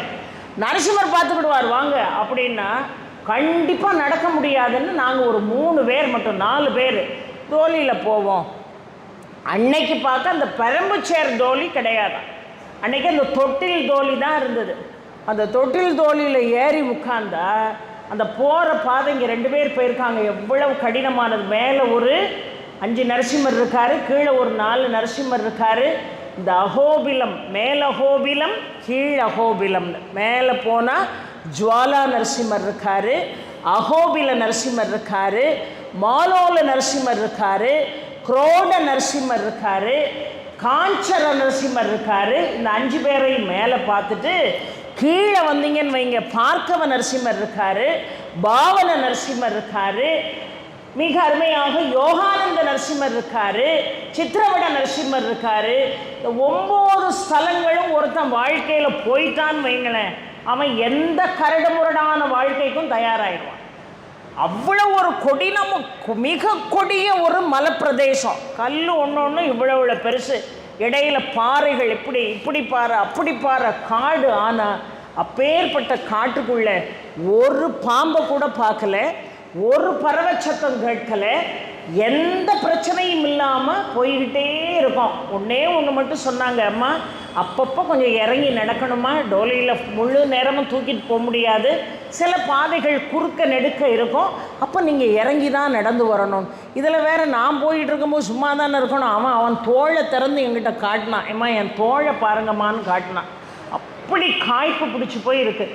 நாங்கள் மொத்தம் 90 பேர் இருக்கோம். இந்த 90 பேருக்கும் வாரத்தில் ஒரு நாள் தான் டேர்ன் வரும். அப்போ மாதத்தில் 4 டேர்ன் தான் வரும். அதை வச்சு தான் அந்த குடும்பமே சாப்பிடணும். நான் பார்த்தேன், டப்புன்னு டோலியை விட்டு கீழே இறக்கிட்டேன். கீழே இறங்கி அவன் கையை பிடிச்சிக்கிட்டு இன்னொரு பக்கம் கம்பை பிடிச்சிக்கிட்டு நடந்து போகிறேன். இப்போ எவ்வளோ பெரிய காடம்மா, இங்கே ஒரே ஒரு விஷயந்தான், எந்த பூச்சும் கண்ணுக்கு தெரியாது, எந்த கொடிய மிருகங்களும் கண்ணுக்கு தெரியாது. இந்த பாவன நதி கீழே ஓடுது பாருங்க, அந்த நதியாலேயும் உங்களுக்கு எந்த துன்பமும் வராது. ஆனால் இந்த கம்பை வச்சுக்கிட்டு சில பேரால் சும்மா இருக்க முடியாது, போகிற வர செடி மேலெல்லாம் அடிச்சுக்கிட்டே போவோம்ல. அப்படி ஒருவேளை தப்பை பண்ணிட்டீங்கன்னா ஒரு ராட்சச தேனி வராது, ஆயிரக்கணக்கான ராட்சச தேனி வந்து உடம்புல ஒரு பாகம் இல்லாமல் கடிச்சிட்டு போயிடும். நீங்கள் அதை துன்பப்படுத்தாத வரைக்கும் அது உங்களுக்கு எந்த துன்பமும் செய்யாது. இதுதான் அவங்க கொடுக்குற இன்ஸ்ட்ரக்ஷன். இந்த தோழிக்குள்ளே உட்கார்ந்துருக்கும் போது அது போயிட்டே இருக்கு பாருங்கள். நல்லா கற்பனை பண்ணுங்கள், 600 படி ஒரு இடத்துல ஏறுவோம். இந்த 600 படி ஒருத்தன் ஏறுவான் நம்மளை கொண்டுட்டு. ஏறும் போது நம்ம இங்கிட்டு குழந்த மாதிரி திரும்பிடுவோம். பழையபடி ஒரு 600 படி அதே ஏறின லோகத்துக்கு இறங்குவானா, அப்போ நம்ம இப்படி வந்துடுவோம். ஆக மாறி மாறி மாறி மாறி இந்த தொடையெல்லாம் அறுத்து இவ்வளவு சங்கடப்பட்டாலும் அந்த வலி என்பது சத்தியமாக சன்னிதானத்தில் சொல்கிறேன் பெரியோர்களே, எனக்கெல்லாம் எங்கே தொட்டாலும் வலிக்கும். ஆனால் அந்த ஆலயத்துக்கு போயிட்டு வந்து ஒரு சொட்டு கூட வலியே உடம்புல இல்லை. அந்த அதிசயம் எப்படி நிகழ்ந்தது என்பதை என்னால் வார்த்தைகளால் எடுத்து சொல்ல முடியல. எல்லா இடங்களிலும் சுயமாக நரசிம்மர் அங்கே இருக்கிறார். சுயமாக நரசிம்மர் இருக்கிறாரு. அவருக்கு முன்னாடி பிரதிஷ்டை செய்த நரசிம்மர் இருக்கார். இன்னொன்று கருடன் இருக்கான் பாருங்க. கருடனுக்கு ரொம்ப வருத்தமாக நிறைய அவதாரங்கள், இப்போ மச்ச அவதாரம் எடுத்தார், கூர்ம அவதாரம் பகவான் எடுத்தார், வராக அவதாரம் எடுத்தார், நரசிம்ம அவதாரம் எடுத்தார், வாமன அவதாரம் எடுத்தார், பரசுராம அவதாரம் எடுத்தார், ராம அவதாரம், பலராம அவதாரம், கிருஷ்ண அவதாரம், கல்கி அவதாரத்தை எதிர்பார்த்துக்கிட்டு இருக்கோம். இதில் பல அவதாரங்களில் கருடனுக்கு வேலை இல்லை. கருடனுக்கு ரொம்ப வேலை எங்கன்னு கேட்டிங்கன்னா கிருஷ்ண அவதாரத்துலையும் ராம அவதாரத்துலையும். கருட அவதாரம் நிறைய இடங்களில் கருட அவதாரம் இல்லை. அதுலேயும் கூர்ம அவதாரம் நிகழ்ந்த போது கருடன் தான் அதை பார்க்கலன்னு கவலைப்படலையா, மச்ச அவதாரம் நிகழ்ந்த போது நான் அதை பார்க்கலையேன்னு கருடன் கவலைப்படலையா. ஆனால் அந்த நரசிம்ம அவதாரத்தை எல்லாரும் ரொம்ப பயங்கரமாக சொல்கிறாங்களே, அதை நான் கூட இருந்தே பார்க்காம இருந்துட்டேனே. வைகுண்டத்தில் 24 மணி நேரமும் பகவானுடைய நாமத்தை சொல்லிட்டு பகவான் கூட கருடன் இருந்தானே தவிர இந்த நரசிங்க ரூபத்தை, இந்த சிங்க ரூபத்தை நம்ம பார்க்கலையேன்னு அதை எப்படியாவது பார்க்கணுன்னு கடுமையான தவம் செய்தானான் கருடன். நான் இந்த கோலத்தை எப்படியாவது பார்க்கணும்ப்பா, உங்கூட இருந்து என்னால் அதை பார்க்க முடியலையே. கருடனுக்கு அந்த நரசிம்ம உக்கர ரூபத்தை காட்டுவதற்காகத்தான் 9 நரசிம்மராக அந்த அகோபிலத்திலே பகவான் காட்சி கொடுத்தார் என்று பார்க்கிறோம். அதுலேயும் பிரகலாதனுக்காக தூணை பிளந்துக்கிட்டு வெளியே வந்தார் பாருங்க. அந்த உக்கர ஸ்தம்பம் அங்கே தான் இருக்குது. அந்த உக்கர ஸ்தம்பம் நீங்கள் அப்படியே இப்போ ஜுவாலா நரசிம்மரை பார்க்க போகும்போது அந்த காடுகளுக்கு நடுவில் ஒரு இடத்துல நிறுத்தி அம்மா அங்கே பாருங்கன்னு சொன்னால் விண்ணை முட்டக்கூடிய அளவிற்கு ஒரு மலை முகடு, அது மேலே ஒரு காவி கொடி பறந்து கொண்டிருக்கிறது. அங்கே பகவானுடைய பாதம் இருக்கிறது. கொடுமையான ஒரு வழி. அந்த வழிக்கு போகணும்னா பழையபடி அது ஒரு 8 கிலோமீட்டர் 9 கிலோமீட்டர் நடந்து போனோம். நடந்து போகிறவங்க இருக்காங்க, நல்ல வாக்கிங் தினமும் ஒழுங்காக பண்ணுறவங்க, நல்லா மூச்சு பயிற்சி பிராணாயாமா பண்ணுறவங்க தான் அங்கெல்லாம் போக முடியும். நம்மளை மாதிரி ஆள் கீழே இருந்துக்கிட்டு நரசிம்மா பார்த்துக்கோப்பா. அந்த உக்கிர தூணை பிளந்து கொண்டு தான் பிரகலாதனுக்காக நரசிம்மர் வெளியே வந்தார்னு பார்க்குறோம். எல்லா இடத்துலையும் கருடனுக்காக சுயமாக தோன்றியவர். இன்னொன்று எல்லாருமாக சேர்ந்து பிரதிஷ்டை செய்த நரசிம்மர் அங்கே இருக்கிறார். அங்கே உள்ள பழங்குடி மக்களுடைய இனத்திலே லக்ஷ்மி தோன்றி அவர்களோடு ஐக்கியமான அந்த லக்ஷ்மியை பகவான் லக்ஷ்மி நரசிம்மர் திருமணம் செய்து கொண்டார் என்கின்ற காரணத்தினால அங்கே இருக்கக்கூடிய மலைவாழ் மக்கள் நரசிம்மர் லக்ஷ்மின்னா உயிரே கொடுத்துட்றான் சார், உயிரே கொடுத்துட்றான். அவர் பார்த்துக்கிடுவார், எங்களுக்கு என்ன கவலை இருக்குது என்று. எங்கே பார்த்தாலும் சந்தன மரமாக இருக்கிறது, எங்கே பார்த்தாலும் போகிற வழி செம்மரமாக இருக்கிறது. சந்தன மரம் எங்கெல்லாம் இருக்கும் அங்கே இதுக்கெல்லாம் பஞ்சமே இருக்காது. உங்களுக்கெல்லாம் பயம் இல்லையான்னு கேட்டால் ஏன் பயம், அவர் தான் பார்த்துக்கிடுவார் நரசிம்மர்னு. அந்த ஆழமான அந்த மன வலிமை இருக்கிறது பாருங்கள், அவன் பார்த்துக்கிடுவான். பார்த்துக்கிடுவானா பார்த்துக்கிட மாட்டானா, இங்கே எல்லாம் எது வந்தாலும் எனக்கு கவலை இல்லை, நரசிம்மர் பார்த்துக்கிடுவாருன்னு நினச்சிக்கிட்டு இருக்கும் போதே சருகுக்குள்ளே சரசர சரசன்னு கேட்டவுடனே திரும்பி பார்க்குறோம் பாருங்கள், நம்மளையும் அறியாமல் நரசிம்மர் வரமாட்டார். என்ன நடந்தாலும் எப்படி நடந்தாலும் எங்கே நடந்தாலும் நடக்கணும்னு உனக்கு விதி இருக்கா, நடத்திக்கோன்னு முழு பிரபத்தி முழு சரணாகதி அவனே கதின்னு அவன் காலில் போய் என்ன செய்யணும், விழணும். சாதாரண மக்கள், தினக்கூலி வேலை செய்யக்கூடிய மக்கள் அவன்தான் தனக்கு எல்லாம் நினைக்கிறாங்க. ஆனால் நம்ம தினமும் கோயிலுக்கு வரோம், தினமும் மந்திரம் சொல்கிறோம், ஆனால் நமக்கு அந்த நம்பிக்கை என்பது இல்லை. ஆக 9 நரசிம்மர் அங்கே இருக்கிறார். அங்கே போய் வழிபாடு பண்ண முடியலையம்மா, அப்போ என்னம்மா பண்ணுறது, நீங்கள் சொல்கிற கதையை கேட்டாலே ரொம்ப பயங்கரமாக இருக்கேம்மா, நாங்கள் வேறு வழி இல்லையா, நரசிம்மரை எங்கே போய் பார்க்கலாம்? நம்ம இடத்துல அஷ்ட நரசிம்மர் இருக்கிறார் பெரியவர்கள். அஷ்ட நரசிம்மர் இங்கே இருக்கார். இந்த அஷ்ட நரசிம்மரை நீங்கள் போய் பார்க்கலாம். அந்த ஆலயங்கள் எங்கே இருக்குன்னு கேட்டால் சோழிங்கர் இருக்கிறது. அஷ்டம் என்று சொன்னால் 8 நரசிம்மர் இங்கே அருள்பாலிக்கிறார். சோழிங்கரில் நரசிம்மர் மிக அற்புதமாக யோக நரசிம்மராக அருள்பாலிக்கிறார். அதைப்போல மிக அருமையாக மெட்ராஸுக்கு போகிற வழியில், சென்னை போகிற வழியில் சிங்கப்பெருமாள் ஆலயம் இருக்கிறது. அது ஒரு நரசிம்மர். சோழிங்கர் ஒரு நரசிம்மர், சிங்கப்பெருமாள் ஒரு நரசிம்மர், பூவரசங்குப்பத்தில் ஒரு நரசிம்மர், ஸ்ருங்கி குடிங்கிற இடத்துல ஒரு நரசிம்மர், பரிக்கல்ங்கிற இடத்துல ஒரு நரசிம்மர், சிந்தரவாடிங்கிற இடத்துல ஒரு நரசிம்மர், அந்தலி என்கின்ற இடத்துல ஒரு நரசிம்மர், நாமகிரியில் மிக அற்புதமாக குகைக்குள்ளே அருள்பாலித்து கொண்டிருக்கக்கூடிய கோர ரூபத்தோடு இருக்கக்கூடிய நகங்களை பிரகாசமாக வெளிப்படுத்தி கொண்டிருக்கக்கூடிய நரசிம்மர். இந்த 8 நரசிம்மர் இருக்கார். இதில் பெரியோர்களே ஒரே நேர்கோட்டில் இருக்கக்கூடிய 3 நரசிம்மர், ஒன்று பூவரசங்குப்ப நரசிம்மர், இன்னொன்று ஸ்ருங்கிக்குடி நரசிம்மர், இன்னொன்று பரிக்கல் நரசிம்மர். இந்த 3 நரசிம்மரும் ஒரே நேர்கோட்டிலே இருக்கின்ற காரணத்தினால எப்பேற்பட்ட நிறைவேறாத தீர்க்கவே முடியாதுங்கிற பிரச்சனையாக இருந்தால் கூட அந்த பிரச்சனையை நீங்கள் தலையில் சுமந்துக்கிட்டு இதுக்கு என்ன ரெமெடி தேடலாம்னு நீங்கள் நினைக்கிற வரைக்கும் உங்களுக்கு அதுக்கு ரெமெடி கிடைக்காது. அந்த பிரச்சனையை தூக்கி நரசிம்மர் பாதத்தில் போட்டுட்டு ஒரே நாளில் ஒரே நேர்கோட்டில் இருக்கக்கூடிய பரிக்கல், ஸ்ருங்கிக்குடி, பூவரசங்குப்பம் மட்டும் நீங்கள் டிவியேட் ஆகி பாண்டிச்சேரி கடலூர் ரோட்டில் போனோம். இந்த 3 ஆலயத்தையும் ஒரே நாளில் ஒருத்தன் தரிசனம் செய்கிறான்னா பூர்வ ஜென்ம புண்ணியம் இருந்தால் மட்டும்தான் அவனால் தரிசனம் செய்ய முடியும். அந்த ஆலயத்துக்கு போயிட்டு வந்தோடனே ஒரு பெரிய சேஞ்ச் உங்கள் வாழ்க்கையில் இருக்கும், ஒரு மிகப்பெரிய சேஞ்ச் உங்கள் வாழ்க்கையில் இருக்கும். ஒருவேளை ஒரு உதாரணத்துக்கு சொல்கிறேன், பிள்ளை சரியில்லை, அவன் சொல் பேச்சு கேட்க மாட்டேங்கிறான், நிறைய தேவையில்லாத பழக்கம் அவன்கிட்ட இருக்குது அப்படின்னு சொன்னான். அப்பா அவனை சரிப்படுத்தி கொடுத்துருப்பான்லாம் ஒன்றும் கேட்காதீங்க. அவனை கொண்டு போய் நரசிம்மர் பாதத்தில் ஒப்படைச்சிருக்கேன். அவனுக்கு என்ன எழுதியிருக்கியோ அதை நடத்து. உனக்கு தெரியாத ஒரு விஷயம் எனக்கு என்னப்பா தெரிய போகுதுன்னு சொல்லி அவருடைய பாதத்தில் கொண்டு அவரை நீங்கள் சமர்ப்பித்தீர்கள் என்று சொன்னால் ஒரே நாளில் நேர்கோட்டில் இருக்கக்கூடிய பரிக்கல், ஸ்ருங்கிக்குடி, மிக அற்புதமாக பூவரசங்குப்ப நரசிம்மரை வழிபாடு செய்தால் உங்கள் வேண்டுதல்கள் உடனடியாக நிறைவேறும். என்ன வாழ்க்கையில் நடந்தாலும் அதை தாங்கக்கூடிய வல்லமை உங்கள் மனசுக்கு வரும். அகோபிலம் வரைக்கும் போய் தரிசனம் பண்ண முடியலம்மா, இங்கனக்குள்ளே நாங்கள்லாம் போய் தரிசனம் பண்ணலாமான்னு சில பேருக்கு ஒரு ஆதங்கமும் ஏக்கமும் இருக்கும். ரொம்ப அழகாக சிங்கப்பெருமாள் ஆலயம் மிகவும் பிரசித்தி பெற்ற ஒரு அற்புதமான ஒரு ஆலயம்.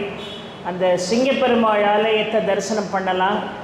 அங்கே இருக்கக்கூடிய நரசிம்மர் மிகவும் பிரசித்தி பெற்றவராக இருக்கிறார். அதை போல சோழிங்கர் நான் சொன்னேன், நாமகிரி என்று அழைக்கக்கூடிய நாமக்கல் நரசிம்மர், அதை போல அந்தலி என்கின்ற ஆலயம், சிந்தலவாடி என்கின்ற ஆலயம், பூவரசங்குப்பம், பரிக்கல், இன்னொன்று மிக அற்புதமாக பரிக்கல், பூவரசங்குப்பம், ஸ்ருங்கிக்குடி, மொத்தம் 8 ஸ்தலங்கள் இங்கே இருக்கிறது.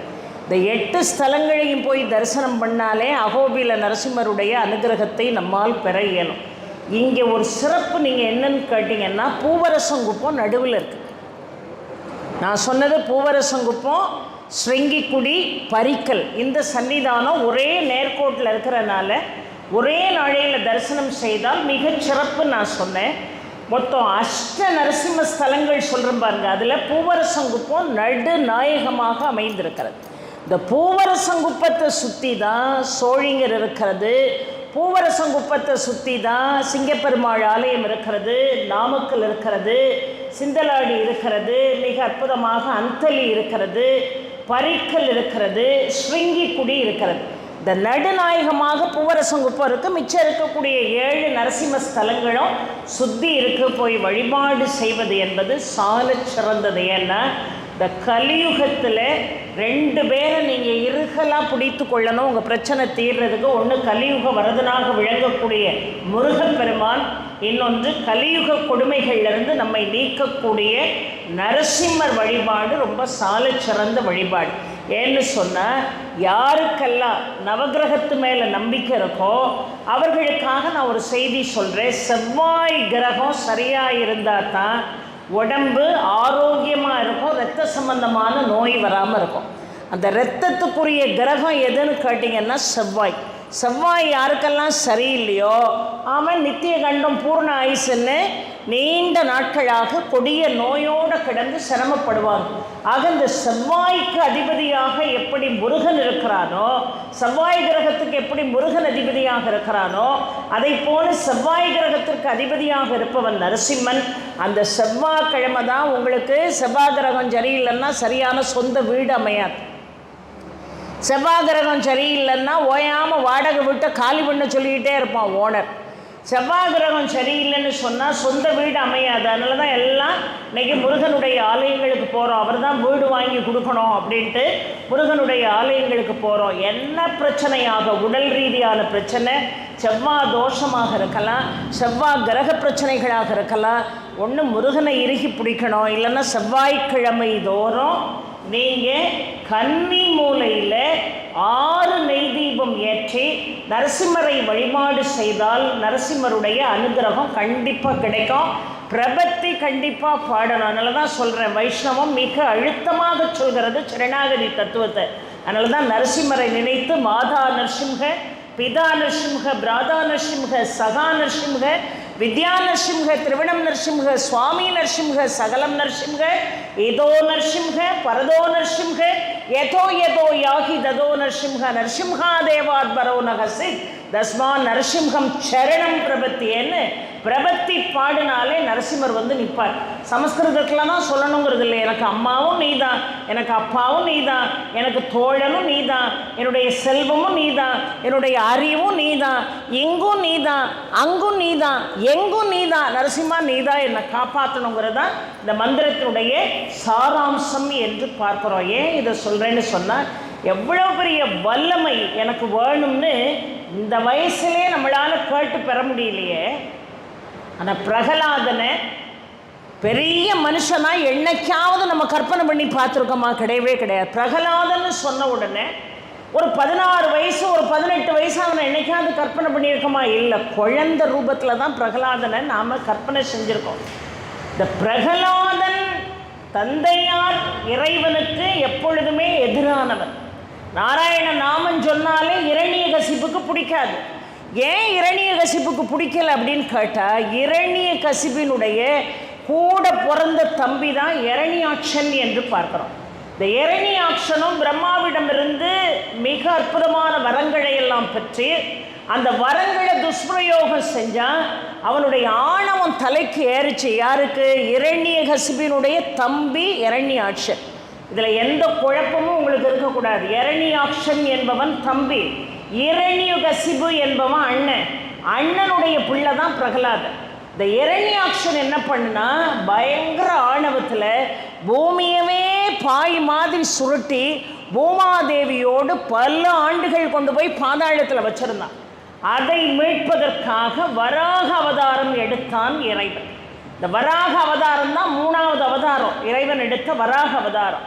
அந்த வராக அவதாரம் எடுத்து பூமியை மீட்டது மட்டுமல்ல, அந்த பன்றியினுடைய அலகு இருக்கும் பாருங்க, அந்த அலகின் மேலே பூமாதேவியை வைத்து கொண்டு மீண்டும் தன்னுடைய லோகம் திரும்பினான் இறைவன் வராகமூர்த்தி ரூபத்தில்னு பார்க்குறோம். அவ்வளவு ஒரு கொடுமையானவன் இரண்யாக்ஷனும் கூட. அந்த இரண்யாக்ஷனை தன்னுடைய கொம்புகளாலும் தன்னுடைய கூர்மையான பற்களாலுமே பகவான் வதம் செய்தார்.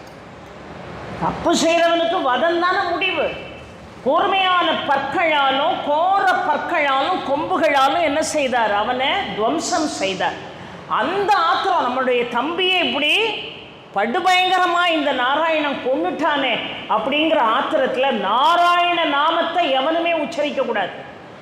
இரண்யாட்சனுடைய இரண்யகசிபினுடைய ஆளுகைக்கு உட்பட்ட இடத்துல யாருமே என்ன செய்யக்கூடாது? நாராயணங்கிற நாமத்தை சொல்லவே கூடாது. எல்லாரும் இரண்யகசிபுவே நமக, ஓம் இரண்யகசிபுவே நமகன்ட்டே இருந்தான். எவனுமே நாராயண நாமத்தை சொல்லலை. நாராயண நாமம் மாதிரி உலகத்தில் ஒரு நாமம் உண்டா? நாராயண நாமம் சொன்னால் மரணமே தள்ளி போகும், சாதாரணமான விஷயம் இல்லை. அந்த நாராயண நாமத்தை சொல்லக்கூடாது, ஊரே சொல்ல முடிஞ்சது. ஆனால் வீட்டில் சொல்ல முடிஞ்சதான்னா இல்லை. பிரகலாதன்ட்ட நீ நாராயண நாமத்தை உச்சரிக்கக்கூடாது அப்படின்னு எவ்வளவோ சொல்லி கொடுத்தாங்க. ஆனால் பிரகலாதன் கேட்டானா இல்லை. என கருவிலே இருக்கின்ற பொழுதே இறைவனுடைய அனுகிரகத்தினால் நாரதரின் வாயிலாக நாராயண நாமத்தை தெரிந்து கொண்டவன் பிரகலாதன். அதனால் 24 மணி நேரமும் இடையராது தழும்பேற நாராயணா நாராயணா நாராயணா நாராயணான்னு நாராயணனுடைய நாமத்தையே சொல்லி கொண்டிருந்தான். காலாகாலமாக இவன் என்னடா என் பேரை கூப்பிட மாட்டேங்கான், எல்லாரும் என்ன கடவுளுங்கிறான், உள்வீட்டில் இருக்கிறவன் எனக்கு எதிராக இருக்கானேன்னு பெத்த பிள்ளைன்னு கூட பார்க்காம அத்தனை கொடுமைகளையும் செய்தான். இது எல்லாருக்கும் நல்லா தெரியும். யானை, பலம் பொருந்திய யானையை கொண்டு பிரகலாதனை மிதிக்க விட்டான். அந்த யானை மிதிச்சுது. உங்களையும் என்னையும் யானை மிதிச்சா என்ன ஆகும்? அந்த பிரகலாதனை யானை மிதித்தோம் பூக்களை தூவியது போல இருந்துதான் பிரகலாதன். காரணம் நாராயணன் நாமம். மலர்களை தூவியது போல அந்த உணர்வு இருந்துதான். கொடிய நாகங்களை பாதாளத்துக்குள்ள ஒரு அறையில் போட்டு பிரகலாதனையும் அந்த நாகக்கூட்டத்துக்குள்ள உள்ள தள்ளு நான் கொல்றதுக்கு. அப்போ கூட சொன்னான், ஓம் இரண்யகசிபு நமகன்னு ஏன் நாமத்தை சொல்லுனா முடியாது, ஏன் தெய்வம் நாராயணன் தான். நமக்கெல்லாம் இவ்வளவு வசதி வாய்ப்புகள் கொடுத்தோம், ஆழமான நம்பிக்கை சுவாமி மேலே வருதா? ஒத்தையாரட்டையா போட்டுக்கிட்டு அவர் செய்வாரோ செய்ய மாட்டாரோன்ட்டு உட்கார்ந்துருக்கமே. குழந்தைக்கு எவ்வளோ ஒரு மன வலிமை இருந்தது பாருங்கள். நாகக்கூட்டத்திற்குள்ளே கொண்டு பிரகலாதனை போட்டான். பிரகலாதன் அப்பமும் நாராயணா நாராயணா நாராயணான்னா நாகங்கள் அத்தனையும் அருகில் நின்றதே தவிர தீண்டியதான்னா இல்லை. மலையிலிருந்து ஓட்டி விட்டான் நாராயணா நாராயணான்னா. அவனுக்கு எந்த உயிருக்கு ஆபத்தும் வரல. என்னெல்லாமோ செஞ்சு பார்த்தான் இரண்யகசிப்பு. நிறைவாக தன்னுடைய தங்கையை அழைத்தான். அவன் மூத்தவன் இரண்யகசிப்பு, அவனுடைய தம்பி இரண்யாக்ஷ. அவனைத்தான் வராகமூர்த்தி சம்ஹாரம் செய்தார். 3வது ஒரு பெண் சகோதரி இருந்தா, அவள் பேர் ஹோலின்னு பேர். அந்த ஹோலிக்கு ஒரு வரம். என்ன வரம்னு கேட்டிங்கன்னா, எப்பேற்பட்ட நெருப்புக்குள்ளே அவள் இறங்கினாலும் நெருப்பு அவளை அவிழ்க்க முடியாது, நெருப்பு அவளை தீண்ட முடியாது. அப்பேற்பட்ட சக்தி ஹோலிக்கு இருந்தது. அதனால ஒரு பெரிய பாதாளத்தை தோண்டி அது முழுதும் நெருப்பை வளர்த்து ஹோலியினுடைய மடியில் பிரகலாதனை உட்கார வச்சு நெருப்புக்குள்ளே இறக்கணும் இரண்யகசிப்பு. நம்ம மலையிலிருந்து உருட்டி விட்டோம், சாகலை. நாகங்கள் அனுப்பினோம், சாகலை.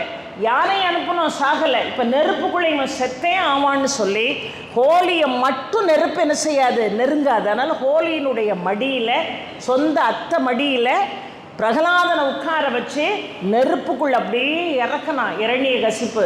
அப்பவும் இவன் ஓம் நமோ நாராயணாய நாராயணா நாராயணா நாராயணா நாராயணான்னு அவன் நாராயண நாமத்தை சொல்லிக்கொண்டே இருந்தான் பிரகலாதன். நெருப்பு இவளை எரிக்காது என்று இருந்த நெருப்பு ஹோலி இந்த தவறுக்கு துணை போன காரணத்தினால் ஹோலியை முழுமையாக எரிச்சிட்டு நெருப்பு. ஆனால் பிரகலாதன் அஞ்சலர்ந்த தாமரை போல வெளியே வந்தான். இந்த காற்று அடங்கலை. நான் என்ன சொன்னாலும் நீ கேட்க மாட்டேங்கிறீல்ல, அப்படின்னு உன் நாராயணன் எங்கடா இருக்கான்னு கேட்டான். நாராயணா நாராயணான்னு சொல்றிய, உன் நாராயணன் எங்கே இருக்கான்னு. அவன் தூணிலையும் இருப்பான் துரும்பிலையும் இருப்பான். இறைவன் தூணிலும் இருப்பான் துரும்பிலும் இருப்பான் என்கின்ற நம்பிக்கையே பிரகலாதனை வச்சுதான் நமக்கு வந்தது. என்ன பிரகலாதன் நமக்கு உணர்த்துகிறான்? இறைவன் எங்கும் வியாபித்திருக்கிறான் என்று உணர்த்துகிறான். இந்த தூணில் இருக்கானான்னு தான் கையில் உள்ள கதாயுதத்தை எடுத்து ஓங்கி அந்த தூண் மேலே அடித்த உடனே சிங்க ரூபத்தில் நரசிம்மர் வெளியே வந்தார். அதுக்கு தான் உக்கிரஸ்தம்பம்னு பேர். அந்த உக்கிரஸ்தம்பம் பிரகலாதனுக்காக பகவான் தூணை பிளந்துக்கிட்டு வெளியே வந்தார் பாருங்க. அதுதான் அந்த அகோபிலத்தில் தலையாய சன்னிதானமாக இருக்கிறது. அவருக்கு பேரே அங்கே என்ன தெரியுமா?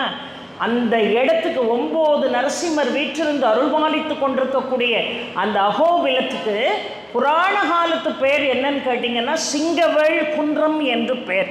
அங்கே இருக்கக்கூடிய நரசிம்மருக்கு என்ன பேர் தெரியுமா? பிரகலாத வரதன் என்று பேர். அந்த மலைக்கு என்ன பேர் தெரியுமா? கருடாத்ரி என்று பேர். கருடனுக்காக காட்சி கொடுத்த 9 நரசிம்மர் தோன்றினார். கருடாத்ரி, கருடாச்சலம், அசலம் என்றால் மலை, கருடாச்சலம் என்று அழைக்கப்பட்டது. பிரகலாதனுக்காக உக்கிரஸ்தம்பத்தை உடைச்சிக்கிட்டு வெளியே வந்தார். அதனால் பிரகலாத வரதன் என்று நரசிம்மர் அங்கே அழைக்கப்படுகிறார். கதாயுத தூக்கி தூணில் அடித்து, நீ கும்பிடுற சாமி நாராயணன் இந்த தூணுக்குள்ளே இருந்து வருவானா? வருவான், நீ அடி வருவான்னா ஓங்கி அடித்தான். வெளியே வந்தார் சிங்க ரூபத்தில். சிங்க ரூபத்தில் வெளியே வந்தவோ அவர் யாரை சம்ஹாரம் பண்ணார்? இரணியகசிபுவை சம்ஹாரம் பண்ணார். அவனுக்கு என்ன ஆணவம்னா, பிரம்மாவை நோக்கி அண்ணனும் தம்பியும் கடுமையான விரதம் இருந்தாங்க. கடுமையான தவம் செய்து அவன் கேட்காத வரங்களே இல்லை. அவன் இரணியாக்ஷன் இருக்கான் பாருங்க. அவன் என்ன வரம் கேட்டான்னா, எந்த ஆயுதத்தாலையும் எனக்கு அழிவு வரக்கூடாதுன்னா. அதனால தான் எந்த ஆயுதத்தாலையும் அவனை அழிக்க முடியல. பகவான் வராக ரூபம் எடுத்து, பன்றி ரூபம் எடுத்து, தன்னுடைய கோர பற்களாலும் தன்னுடைய கொம்புகளாலும், அது ஆயுதம் இல்லைல்ல, அது ஒரு வித்தியாசமான ஆயுதம், அதை வைத்து இரணியாக்ஷனை வதம் செய்தார். இரணியகசிபும் அதே மாதிரி பிரம்மாவை நோக்கி தவம் செஞ்சான். அப்பா நான் சாகவே கூடாதுன்னு வரம் கேட்டான். சாகாமெல்லாம் உலகத்தில் யாரும் இருக்க முடியாது. பிரம்மாவே ஒரு கல்ப வருஷத்துக்கு தான் உயிரோடு இருப்பார். வேற வரத்தை கேளு. அப்போ எப்படி சாவு வரணும்னு நான் சொல்லுவேன். அதுபடி தான் சாவு வரணும்னா. எப்படிப்பா வரணும்னு கேட்டார். எனக்கு விண்ணிலையும் சாவு வரக்கூடாது, மண்ணிலையும் சாவு வரக்கூடாது. எனக்கு நிலப்படி இருக்கு பாருங்க, அந்த வீட்டுக்குள்ளேயும் சாவு வரக்கூடாது, வீட்டுக்கு வெளியேயும் எனக்கு மரணம் சம்பவிக்கக்கூடாது. எனக்கு மனிதனாலையும் மரணம் வரக்கூடாது, விலங்குகளாலையும் மரணம் வரக்கூடாது. எனக்கு எந்த ஆயுதங்களாலும் மரணம் வரக்கூடாது. எனக்கு இரவுலையும் மரணம் வரக்கூடாது, பகல்லையும் மரணம் வரக்கூடாது. இப்படியே நிறைய கண்டிஷன் போட்டான். எல்லாம் தந்தேன்னார் பிரம்மா. இப்போ அதனால தான் இரண்யகசிபுவை வதம் செய்ய வேண்டும் என்று நினைத்த நரசிம்மர் சிங்க ரூபத்திலே, பாதி சிங்க ரூபம் பாதி மானுட ரூபம், அந்த தூணை பிளந்து கொண்டு வெளியே வந்து வீட்டுக்குள்ளேயும் இல்லாமல், நிலைக்கு வழியும் இல்லாமல், ஆகாயத்திலையும் இல்லாமல், பூமியிலையும் இல்லாமல், இரவும் இல்லாத பகலும் இல்லாத சந்தியா வேளையில், கருக்கல்னு சொல்லுவோமே அந்த வேளையில், எந்த ஆயுதங்களாலும் எனக்கு மரணம் வரக்கூடாதுன்னு சொன்ன காரணத்தினால மடியில் தூக்கி அவனை வச்சுக்கிட்டு தன்னுடைய கூர்மையான நகங்களால் அவனுடைய வயிற்றை கிழித்து குடலை எடுத்து மாலையாக போட்டுக்கிட்டு நின்னார் நரசிம்மர். அதனால தான் அந்த வேளையை பிரதோஷ வேளை என்று நாம் இங்கே வழிபாடு செய்கிறோம். அந்த காலத்தில் 5 மணி ஆனோன்னு வீட்டு வாசலில் நாங்கள்லாம் கோடு போட்டு ரைட்டாக தப்பான்னு சில்லு விளையாண்டுக்கிட்டு கிடப்போம் பாருங்கள் சின்ன பிள்ளையில். 5:30 மணி ஆனோடனே முகங்கை காலை கழுவிட்டு விளக்கு முகத்தில் முழிச்சிட்டு வீட்டில் வந்து உட்காந்து பாடம் எழுதாமல் என்ன இன்னும் கருக்கல்ல விளையாண்டுக்கிட்டு இருக்கீங்க காற்று வாக்கில் இழுப்பாங்க அந்த காலத்துலலாம். இப்போல்லாம் அதெல்லாம் காற்று வாக்கில் இழுக்கவும் முடியாது, எதுவும் நம்ம கேட்கவும் முடியாது. என்ன பகவான் வர்ற நேரத்தில் வாசலில் உட்காந்து என்ன தலை சீவிட்டு இருக்கேன்னு கேட்பாங்க. அப்போல்லாம் குழந்தையாக இருக்கும்போது பகவான் வர்ற நேரமா, எந்த பகவான் வர போகிறாரு அப்படின்லாம் எதிர்பார்த்துருக்கோம். ஆனால் உண்மையாகவே அந்த 4 to 6 இருக்குது பாருங்கள், அதுதான் சிவனுக்கும் பிரதோஷ வேளை, அதுதான் சுவாமி நரசிம்மருக்கும் அதுதான் பிரதோஷ வேளை. அந்த நேரம் வீட்டு வாசலில் உட்காந்து தலையை விரித்து போட்டுக்கிட்டு தலையை சீவிக்கிட்டு உட்காரக்கூடாது. கருக்கல்ல நிலப்படியில் தலைவாசலில் உட்காரக்கூடாது. 6 மணிக்கெல்லாம் டிவியை போட்டுட்டு அங்கே ஒருத்தி தலைமுடியை விரித்து போட்டு அழுதுகிட்டு கிடப்பா. அது நரசிம்மர் வர்ற நேரம். இந்த டிவியை போட்டு இந்த கூப்பாடு போடுறதெல்லாம் நிறுத்திட்டு, அந்த நேரம் பெரிய பெரிய மந்திரம் தெரியாட்டாலும் ஓம் நரசிம்ஹாய நமக சொல்லுங்கள், இல்லை ஓம் சிவாய நமக சொல்லுங்கள். அந்த நேரம் அந்த மந்திரத்தை சொல்லணும்னு அதனால தான் நமக்கு சொல்லி கொடுத்தாங்க. ஆக விண்ணிலும் இல்லாமல் மண்ணிலும் இல்லாமல், இரவும் இல்லாமல் பகலும் இல்லாமல், இரவும் பகலும் சந்திக்கக்கூடிய சந்தியா வேளையில், அந்த பிரதோஷ வேளையில் எந்த ஆயுதங்களையும் பிரயோகப்படுத்தாமல் தன்னுடைய நகங்களையே ஆயுதங்களாக மாற்றி இரண்யகசிபுவை வதம் செய்து பகவான் பிரகலாதனை காப்பாற்றினான் என்று பார்க்கலாம். அதனால தான் ரொம்ப அழகாக சமஸ்கிருதத்தில் ஒரு மந்திரம் சொல்லுவாங்க, யஷ்பபவத் பக்தஜன ஆர்த்திகந்து விக்ருத்வம் அநேஷ விசாரிய தூர்ணம் ஸ்தம்பே அவதாரதம் அனன்ய லப்யம் லக்ஷ்மி நரசிம்ஹம் சரணம் பிரபத்தியே என்று அருமையாக சொன்னார்கள். அந்த மந்திரத்துக்கு என்ன பொருளா, பிரகலாதா நீ இவ்வளவு தூரம் துன்பத்தில் கிடந்து உழண்டுகிட்டு இருக்கப்பா, நான் எல்லா அவதாரத்தையும் எடுக்கும்போது கூட லக்ஷ்மிகிட்ட சொல்லிட்டு தான் நான் ஒவ்வொரு அவதாரங்களையும் எடுத்தேன். ஆனால் லக்ஷ்மிகிட்டே பர்மிஷன் வாங்காமல், லக்ஷ்மிகிட்ட கூட சொல்லாமல் அப்படி ஃப்ராக்ஷன் ஆஃப் செகண்டில் ஒரு அவதாரத்தை நான் எடுத்தேன்னா அது இந்த நரசிம்ம அவதாரம் தான். அந்த அளவுக்கு ஓடி வந்து உன்னை காப்பாற்றக்கூடிய அளவுக்கு துன்பம் உன்னை ஆழமாக சூழ்ந்து கொண்டது. ஒரு தாயினுடைய கருவறையை நான் தேர்ந்தெடுத்தா 10 மாதம் இந்த இரண்யகசிபுவை அழிக்கிறதுக்கு நான் காத்திருக்கணும். அந்த அளவுக்கு உன்னை துன்பப்பட விடக்கூடாதுங்கிறதுக்காகத்தான் உடனே நான் தூணை பிளந்துட்டு வந்துட்டப்பா. அந்த மந்திரத்துக்கு என்ன பொருள், ஒரு தாயினுடைய கருவறையை தேர்ந்தெடுத்தால் 10 மாதங்கள் எனக்கு தேவைப்படும். ஆனால் அது வரைக்கும் பிரகலாதா நீ கஷ்டப்படுறதை என்னால் தாங்க முடியாது. அதனால தான் நீ கூப்பிட்ட உடனே தூணை பிளந்துக்கிட்டு ஓடி வந்துட்டேங்கிறது அந்த மந்திரத்தினுடைய அர்த்தம். அதனால தான் நாளை என்பது நரசிம்மனுக்கு இல்லை. கூப்பிட்ட உடனே நரசிம்மர் என்ன செய்வார், உடனடியாக ஓடோடி வருவார் என்று பார்க்கிறோம். அப்பேற்பட்ட நரசிம்மருடைய ஆலயம் இந்த அற்புதமான பூவரசங்குப்பத்தை நடுநாயகமாக வச்சு சுற்றி வர 7 ஸ்தலங்கள் இருக்குது. எப்பெல்லாம் நேரம் கிடைக்கும் நீங்கள் ஒவ்வொரு ஸ்தலமாக போய் பார்க்கலாம். ஆனால் ஒரே நாளையில் ஒரே நேர்கோட்டில் இருக்கக்கூடிய ஸ்ருங்கிக்குடியையும் பூவரசங்குப்பத்தையும் பரிக்கல்லையும் நாங்கள் போனோம். ஸ்ருங்கிக்குடி மட்டும் போக முடியல, ஏன்னா நான் போயிருக்கேன், என்னுடைய தோழிகளை கூட்டிகிட்டு போக முடியல, எனக்கு நிகழ்ச்சிக்கு நேரம் ஆகிட்டுன்னு 2 கோயில் மட்டும் கவர் பண்ணிட்டு போனோம். இன்னொரு தடவை போயே ஆகும், போகாமல் இருக்க மாட்டோம். இந்த காலத்துலலாம் புண்ணியம் தேடுறதுக்கு டிவியெல்லாம் எங்கள் வீட்டில் சத்தியமாக சொல்கிறேன், என்னுடைய தோழிகளுக்கெல்லாம் தெரியும். டிவிங்கிறது எங்கள் வீட்டில் எதுக்கு இருக்குன்னே எனக்கெல்லாம் தெரியல. ஏன்னா அதெல்லாம் போட்டு பார்க்குறதுக்கு எனக்கு நேரமும் இல்லை. அந்த நேரம் உருப்படியாக என்னத்தையாவது உட்காந்து ஒரு 108 ஆவர்த்தனம் சொல்லிட மாட்டோமாங்கிறது தான் நம்முடைய மனநிலை இந்த வயசில் நமக்கெல்லாம் இருக்குது. இதெல்லாம் புண்ணியம் தேடக்கூடிய வயசு. இந்த நேரத்தில் பகவானுடைய நாமத்தை நாமும் சொல்லி நம்மை சார்ந்தவர்களையும் சொல்ல வச்சு நம்ம வீட்டு குழந்தைகளையும் கண்டிப்பாக என்ன செய்யணும், சொல்ல வைக்கணும். ஏன்னா இந்த கலியுகம் மிக கொடுமையானது பெரியோர்களே, மிக கொடுமையானது இந்த கலியுகம். நரசிம்மர் எப்படி ஓடி வந்து காப்பாற்றுவாருங்கிறதுக்கு ஒரு உதாரணம் சொல்கிறேன். இங்கே உட்கார்ந்துருக்கார் பாருங்க ஆதிசங்கரர். ஆதிசங்கரரை பகைவர்களிடமிருந்து காப்பாற்றிய பெருமை அனுகிரகம் யாரால் வந்தது, நரசிம்மரால் வந்தது. ஆதிசங்கருக்கே மிக கொடூரமான இடையூறுகள் வந்தபோது நரசிம்மர் தான் ஓடோடி வந்து காப்பாற்றினார். அந்த ஆதிசங்கரனுடைய சீடர் பத்மபாதர்னு பேர். பத்மபாதர் கங்கைக்கு அந்த புறத்தில் நிற்கிறார், அந்த கரையில். ஆதிசங்கரர் கங்கைக்கு இந்த கரையில் நிற்கிறார். பத்மபாதரை பார்த்தார், இக்கரையில் வந்து அக்கறை பார்த்துட்டு பத்மபாதா வாப்பா அப்படின்னு கூப்பிட்டாரு. நடுவில் கங்கை ஓடுதுங்கிறதே பத்மபாதர் மறந்துட்டார். நல்லா கவனிக்கணும், நடுவில் கங்கை ஓடுதுங்கிறதே பத்மபாதர் மறந்து அவர் பாட்டுக்கு கங்கைக்குள்ளே நடந்து வர்றார். கங்கை எப்படி பிரயோகம் எடுத்து ஓடுன்னு உங்கள் எல்லாருக்கும் நல்லா தெரியும். நடந்து வருகிறார். நடந்து வந்துட்டு தான் திரும்பி பார்த்தார், ஆகா நடுவில் கங்கை இருக்குது, நம்ம எப்படி நடந்து வந்தோன்னு பார்த்தா இந்த பூமாதேவி பத்மபாதர் நடந்து வர வேண்டும் என்பதற்காக தண்ணீருடைய ஓட்டத்தையும் அழுத்தத்தையும் நிறுத்தக்கூடிய அளவிற்கு தாமரை மலர்களை உடனடியாக தோற்றுவித்து அந்த தாமரை மலர்கள் மீதே தன்னுடைய பாதத்தை பதித்து பத்மபாதர் இக்கரைக்கு வந்து ஆதிசங்கரரை சந்தித்த காரணத்தினால்தான், பத்மத்தின் மீது நடந்து வந்த காரணத்தினால் அவருக்கு பத்மபாதர் என்று பெயர். இந்த பத்மபாதர் எப்படியாவது நரசிம்மரை பார்த்துடணும், கூப்பிட்ட உடனே நரசிம்மர் வருவார். அதான் நான் முதல்ல சொல்லிட்டேன், மனசில் சுத்தம் இருக்கணும், எல்லாருக்கும் சமமான பலமும் இருக்குன்னு நாம் நம்பணும். உலகத்தில் எல்லாமே எனக்குத்தான் தெரியுங்கிற ஆணவத்தில் அலையக்கூடாது.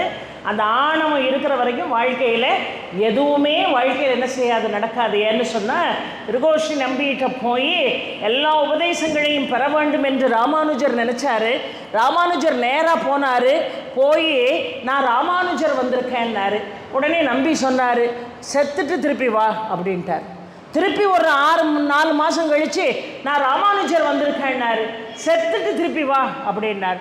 என்னையா எப்போ போனாலும் செத்து போயிட்டு திருப்பி வா, செத்து போயிட்டு திருப்பி வான்னு இவர் சொல்கிறாருன்னு ஒரு நாள் நேராக ஒரு 6-7 மாதம் கழித்து வந்து அடியே ராமானுஜம் வந்திருக்கேன்னார். வாப்பான்னார். வாப்பான்னார் நம்பி. என்ன பொருள்? நான் ராமானுஜர் வந்திருக்கேன், நான் வந்திருக்கேன்னு வரனே. அவர் சொல்லிட்டார், செத்துட்டு திருப்பி வான்ட்டார். என்னத்தை செத்த சொன்னார்? நான் என்கின்ற ஆணவத்தை அழிச்சிட்டு நீங்கள் வந்து சேர்ந்தா போதும்னார். என்ன அழகாக பாருங்கள், பத்மபாதர் பூமி தேவி தாமரையை மலர வைத்து தாமரை மீது நடந்து வருகிறார். பத்மபாதர் அப்பேற்பட்டவர் நரசிம்மரை பார்க்கணும்னு தவம் இருந்தார். கடுமையான தவம் இருக்கார். காட்டுக்குள்ளே பட்டினி கிடக்கார். அந்த காட்டில் ஒரு வேடன், சாதாரண வேடம், அவனுக்கு மந்திரமும் தெரியாது, பூஜையும் தெரியாது, புனஸ்காரமும் தெரியாது, கண்ணப்பர் மாதிரி ஒரு வெகுழி. அவன் தினமும் பார்க்க இவர் பாட்டு கண்ணை மூடி உட்கார்ந்துருக்காரு. பக்கத்தில் தண்ணி இல்லை, ஆகாரம் இல்லை, ஆகாரம் இல்லாமல் நீர் இல்லாமல் இவர் இப்படியே உட்காந்துக்கிட்டு இருக்காரு. என்னன்னு கேட்டு தெரிஞ்சுக்கிடணுமேன்னு ஒரு நாள் அவர் கண்ணை மூடிக்கிட்டு இருந்தார். இவர் தோளை பிடிச்சி உலுக்கிட்டார் வேடன். என்னையா தண்ணியும் இல்லாமல் ஆகாரமும் இல்லாமல் கண்ணை மூடிட்டு பல நாட்களாக இதிலே உட்காந்துருக்கீங்களே, யாரை தேடிக்கிட்டு உட்காந்துருக்கீங்கன்னு அவன் வேடம் கேட்டான். அவர் சொன்னார், உனக்கு அதெல்லாம் புரியாது, வேலையை பார்த்துட்டு போ அப்படின்னார். அதுதான் அங்கே இருக்கக்கூடிய சிக்கல். இப்போ யாராவது ஒருத்தர் நம்மகிட்ட ஒன்று சொன்னால், உனக்கு அதெல்லாம் தெரியாது, உன் வேலையை பார்த்து போ அப்படின்னு சொன்னால் நமக்கு ஏதோ தெரியலன்னு அர்த்தம். எல்லாம் தெரிஞ்ச மாதிரி என்ன செய்யக்கூடாது, பேசவே கூடாது. கற்றது கைமண் நிழவு, கல்லாதது உலகழவு. ஒரு குழந்தைகிட்ட இருந்து கூட நிறைய விஷயத்தை நம்ம கற்றுக்கிடணும். எல்லாம் தெரிஞ்ச மாதிரி தானம் இருக்கிற வரைக்கும் வாழ்க்கையில் முன்னேற்றங்கிறதே நமக்கு இருக்காது. இவர் சொன்னார் பாருங்கள், யாரை தேடிக்கிட்டு இருக்கீங்க? உன் வேலையை பட்டு போயா, தவத்தை கலைச்சிட்டு இடையில வந்து பேசிக்கிட்டு இருக்கேன். தவமா? என்ன தவம்? சாப்பிடவும் இல்லை, தண்ணியும் குடிக்கலை, நானும் ராப்பகலாக பார்த்துக்கிட்டு இருக்கேன், இந்த இடத்த விட்டு எந்திரிக்காமலே இருக்கீங்களே அப்படின்னு ஒன்று. நான் சொன்னால் உனக்கு புரியாதுன்னார். இல்லை சொல்லுங்களேன், நீங்கள் யாரை தேடுறீங்கன்னார். அவருக்கு முகம் சிங்க ரூபத்தில் இருக்கும், உடம்பு மனுஷ ரூபத்தில் இருக்கும். அப்படி ஒருத்தரை தேடிக்கிட்டு இருக்கேன்னு, அப்படி ஒரு விலங்கு இந்த காட்டுக்குள்ளே நான் இது வரைக்கும் பார்த்ததே இல்லையங்க. அவன் காட்டில் வேட்டையாடக்கூடியவன் அந்த வேர்டன். இப்படி ஒரு சிங்க முகத்தோடு மனித ரூபத்தோடு ஒருத்தனை நான் பார்த்ததே இல்லையே இந்த காட்டுக்குள்ளே. நீ பார்க்கலன்னா அவர் இல்லைன்னு அர்த்தமா? அவர் இருக்காரு அப்படின்னு ஒன்று. கவலைப்படாத, நான் போய் தேடிட்டு வரேன்னா. நீ எதுக்காக பட்னி இருக்க பாரு, நீ எதுக்காக தண்ணி கூட குடிக்காமல் இருக்க பாரு, நான் போய் தேடிட்டு வந்து உன் முன்னாடி நிறுத்துறனா இல்லையான்னு பாருன்னு காலையில் போனவன் அவன் இப்போ சோறு தண்ணி இல்லாமல் எங்கடா இந்த சிங்க முகத்தோட ஒரு விலங்கு இந்த காட்டுக்குள்ளே இருக்கும்னு தேடி தேடி தேடி தேடி அலைஞ்சி கருக்கலான ஒன்றை கண்டுபிடிக்க முடியல. வாக்கை காப்பாற்றலை. கூட்டிகிட்டு வரேன்னு சொன்னேன், இப்போ என்னால் கூட்டிகிட்டு வர முடியல. வாக்கை காப்பாற்றவும் உயிரோடு இருக்கக்கூடாதுன்னுச்சு. எப்படி நம்ம சமயம் சொல்லி கொடுத்தது? வாக்கை காப்பாற்றவும் உயிரோடு இருக்கக்கூடாது. இப்போ வாக்கா சத்தியமா இந்த சக்கரை பொங்கல் எந்த கடையில் விற்கிது, கிலோ எவ்வளவுன்னு கேட்குற கலியுகத்தில் வாழ்ந்துக்கிட்டு இருக்கோம். வாக்கை காப்பாற்றுறதுனால நான் உயிரோடு இருக்க மாட்டேன்னு சொல்லி அந்த மரக்கிளைகளில் தூக்க போட்டு தொங்கி சாகிறதுக்கு அவன் முயற்சி பண்ணுறான். தன்னை அழித்து கொள்ள முயற்சி பண்ணும் போது அவன் முன்னாடி வந்து நரசிம்மன் நின்றுச்சு.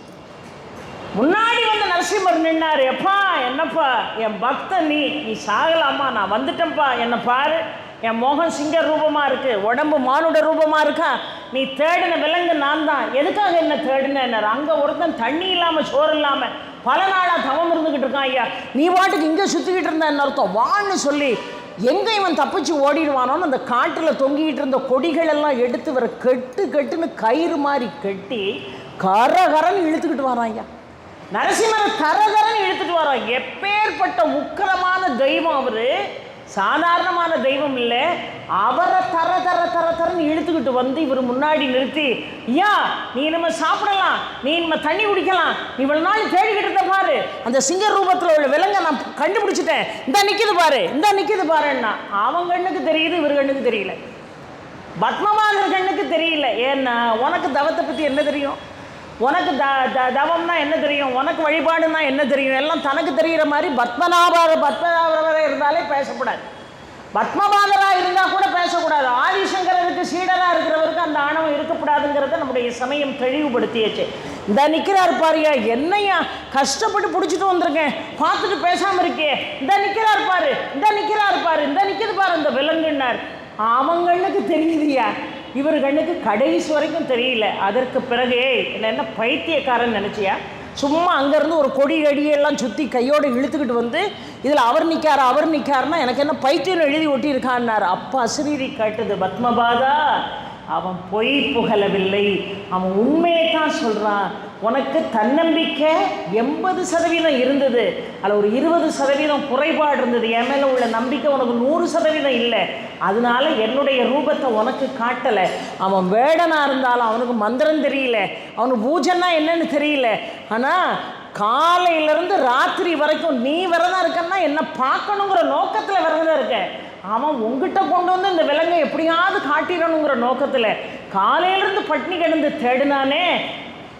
பத்மபாதரே நான் தான் நரசிம்மன் என்று அசரீரி கேட்டது பெரியவர்கள்.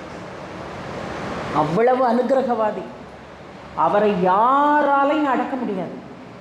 நரசிம்மரை வழிபாடு பண்ண ஆரம்பிச்சிட்டீங்க, நரசிம்மருக்கு உபாசகராக இருக்க ஆரம்பிச்சிட்டிங்கன்னா எவனாவது கெடுதல் பண்ணணும்னு நினைப்போடு வந்தாலே என்ன நடக்கும்னு என் வாயால் சொல்ல நான் விரும்பலை.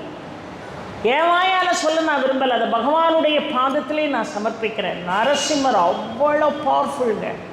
அதுக்கு ஒரு உதாரணம் சொல்கிறேன். இந்த இரண்யகசிபுவை வதம் செய்த பிறகும் கூட அவருடைய ஆத்திரம் அடங்கலை, அவருடைய கோபம் அடங்கலை. அண்ட சராசரங்கள் சமுத்திரங்கள் எல்லாம் கொந்தளிக்க ஆரம்பிச்சது. ஒரு கோபத்தை எப்படி அடக்கனே தெரியல. தேவாதி தேவர்கள் எல்லாம் ஓடி ஒளிஞ்சு அப்பா இந்த வாயிலிருந்து அக்னி குப்பழிக்கக்கூடிய அளவிற்கு ஆக்ரோஷமாக இருக்கக்கூடிய இந்த ஆக்ரோஷத்தை எப்படி அடக்கிறதுன்னு தெரியல. எல்லா 30 முக்கோடி தேவர்கள் தவம் இருந்தவர்கள் என்ன செஞ்சாங்க தெரியுமா?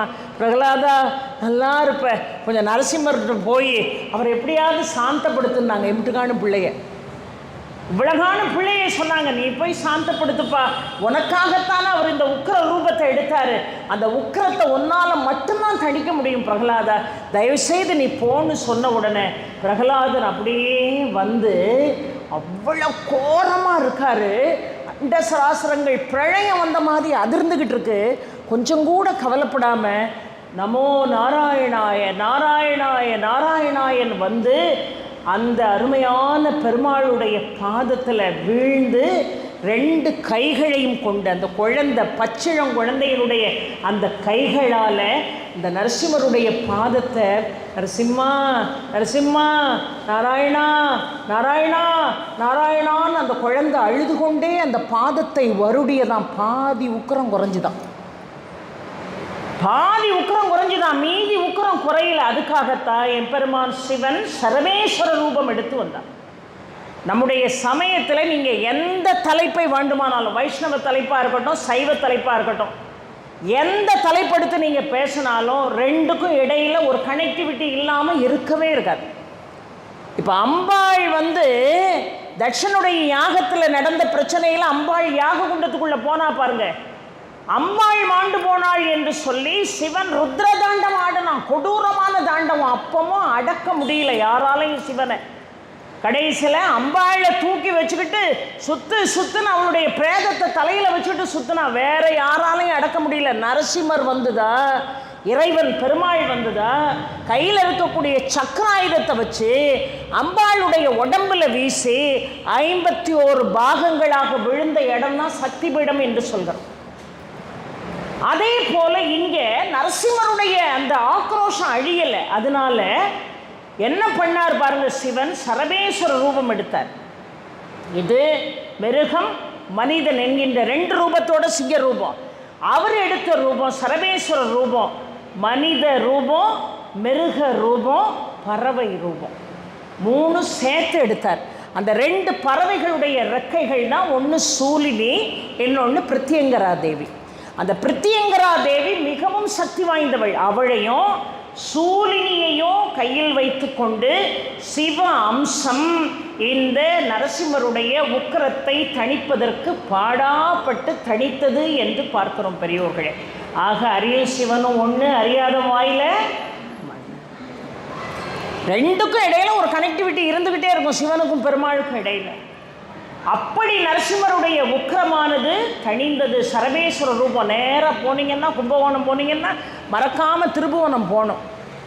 திருபுவனம் போய் அங்கே இருக்கக்கூடிய சரபேஸ்வரரை வழிபாடு பண்ணிட்டு வந்தீங்கன்னா நீங்கள் நிரபராதியாக இருப்பீர்களே. ஆனால் எப்பேற்பட்ட கோர்ட்டு கேஸு எதுவாக இருந்தாலும் துவம்சமாயிடும். யாருக்காவது வழக்கில் சிக்கல் இருக்கா, எங்கேயாவது சிக்கல் இருக்குது, இப்போ ஒன்றும் இல்லை, உதாரணம் எல்லாருக்கும் புரிகிற மாதிரி சொல்கிறேன். ஒரு கணவன் மனைவி 2 பேருக்கு இடையில் பிரச்சனை, ஒன்றுக்கும் இல்லாததுக்கு சண்டை போட்டுக்கிட்டு இருக்கான், ஒரு உப்பும் இல்லை புழியும் இல்லை, அவன் வேண்டவே வேண்டாங்கிறான், கோர்ட்டில் கேஸை போட்டா என்ன செய்ய? நேராக போங்க திருபுவனத்துக்கு. ஞாயிற்றுக்கிழமை ராகு காலம் அங்கே ரொம்ப விசேஷம். ராகு காலத்தில் போய் சரபேஸ்வரர்கிட்ட இதுதான் வழக்கினுடைய கண்டென்ட்னு கொண்டு போய் ஒப்படைச்சிட்டு வந்துருங்க, அவர் பார்த்துக்கிடுவார். முடியவே முடியாதுன்னு சபனா நின்ன ஆள் சத்தமே இல்லாமல் கேஸை வாபஸ் வாங்கிட்டு வீட்டில் வந்து நிற்கும். அவ்வளோ பெரிய சக்தி வாய்ந்த ஸ்தலம் திருபுவனத்தில் இருக்கார் சரபேஸ்வரர். அந்த சரபேஸ்வரருடைய ரூபம் சிவனுடைய ரூபம் என்று பார்க்குறோம்.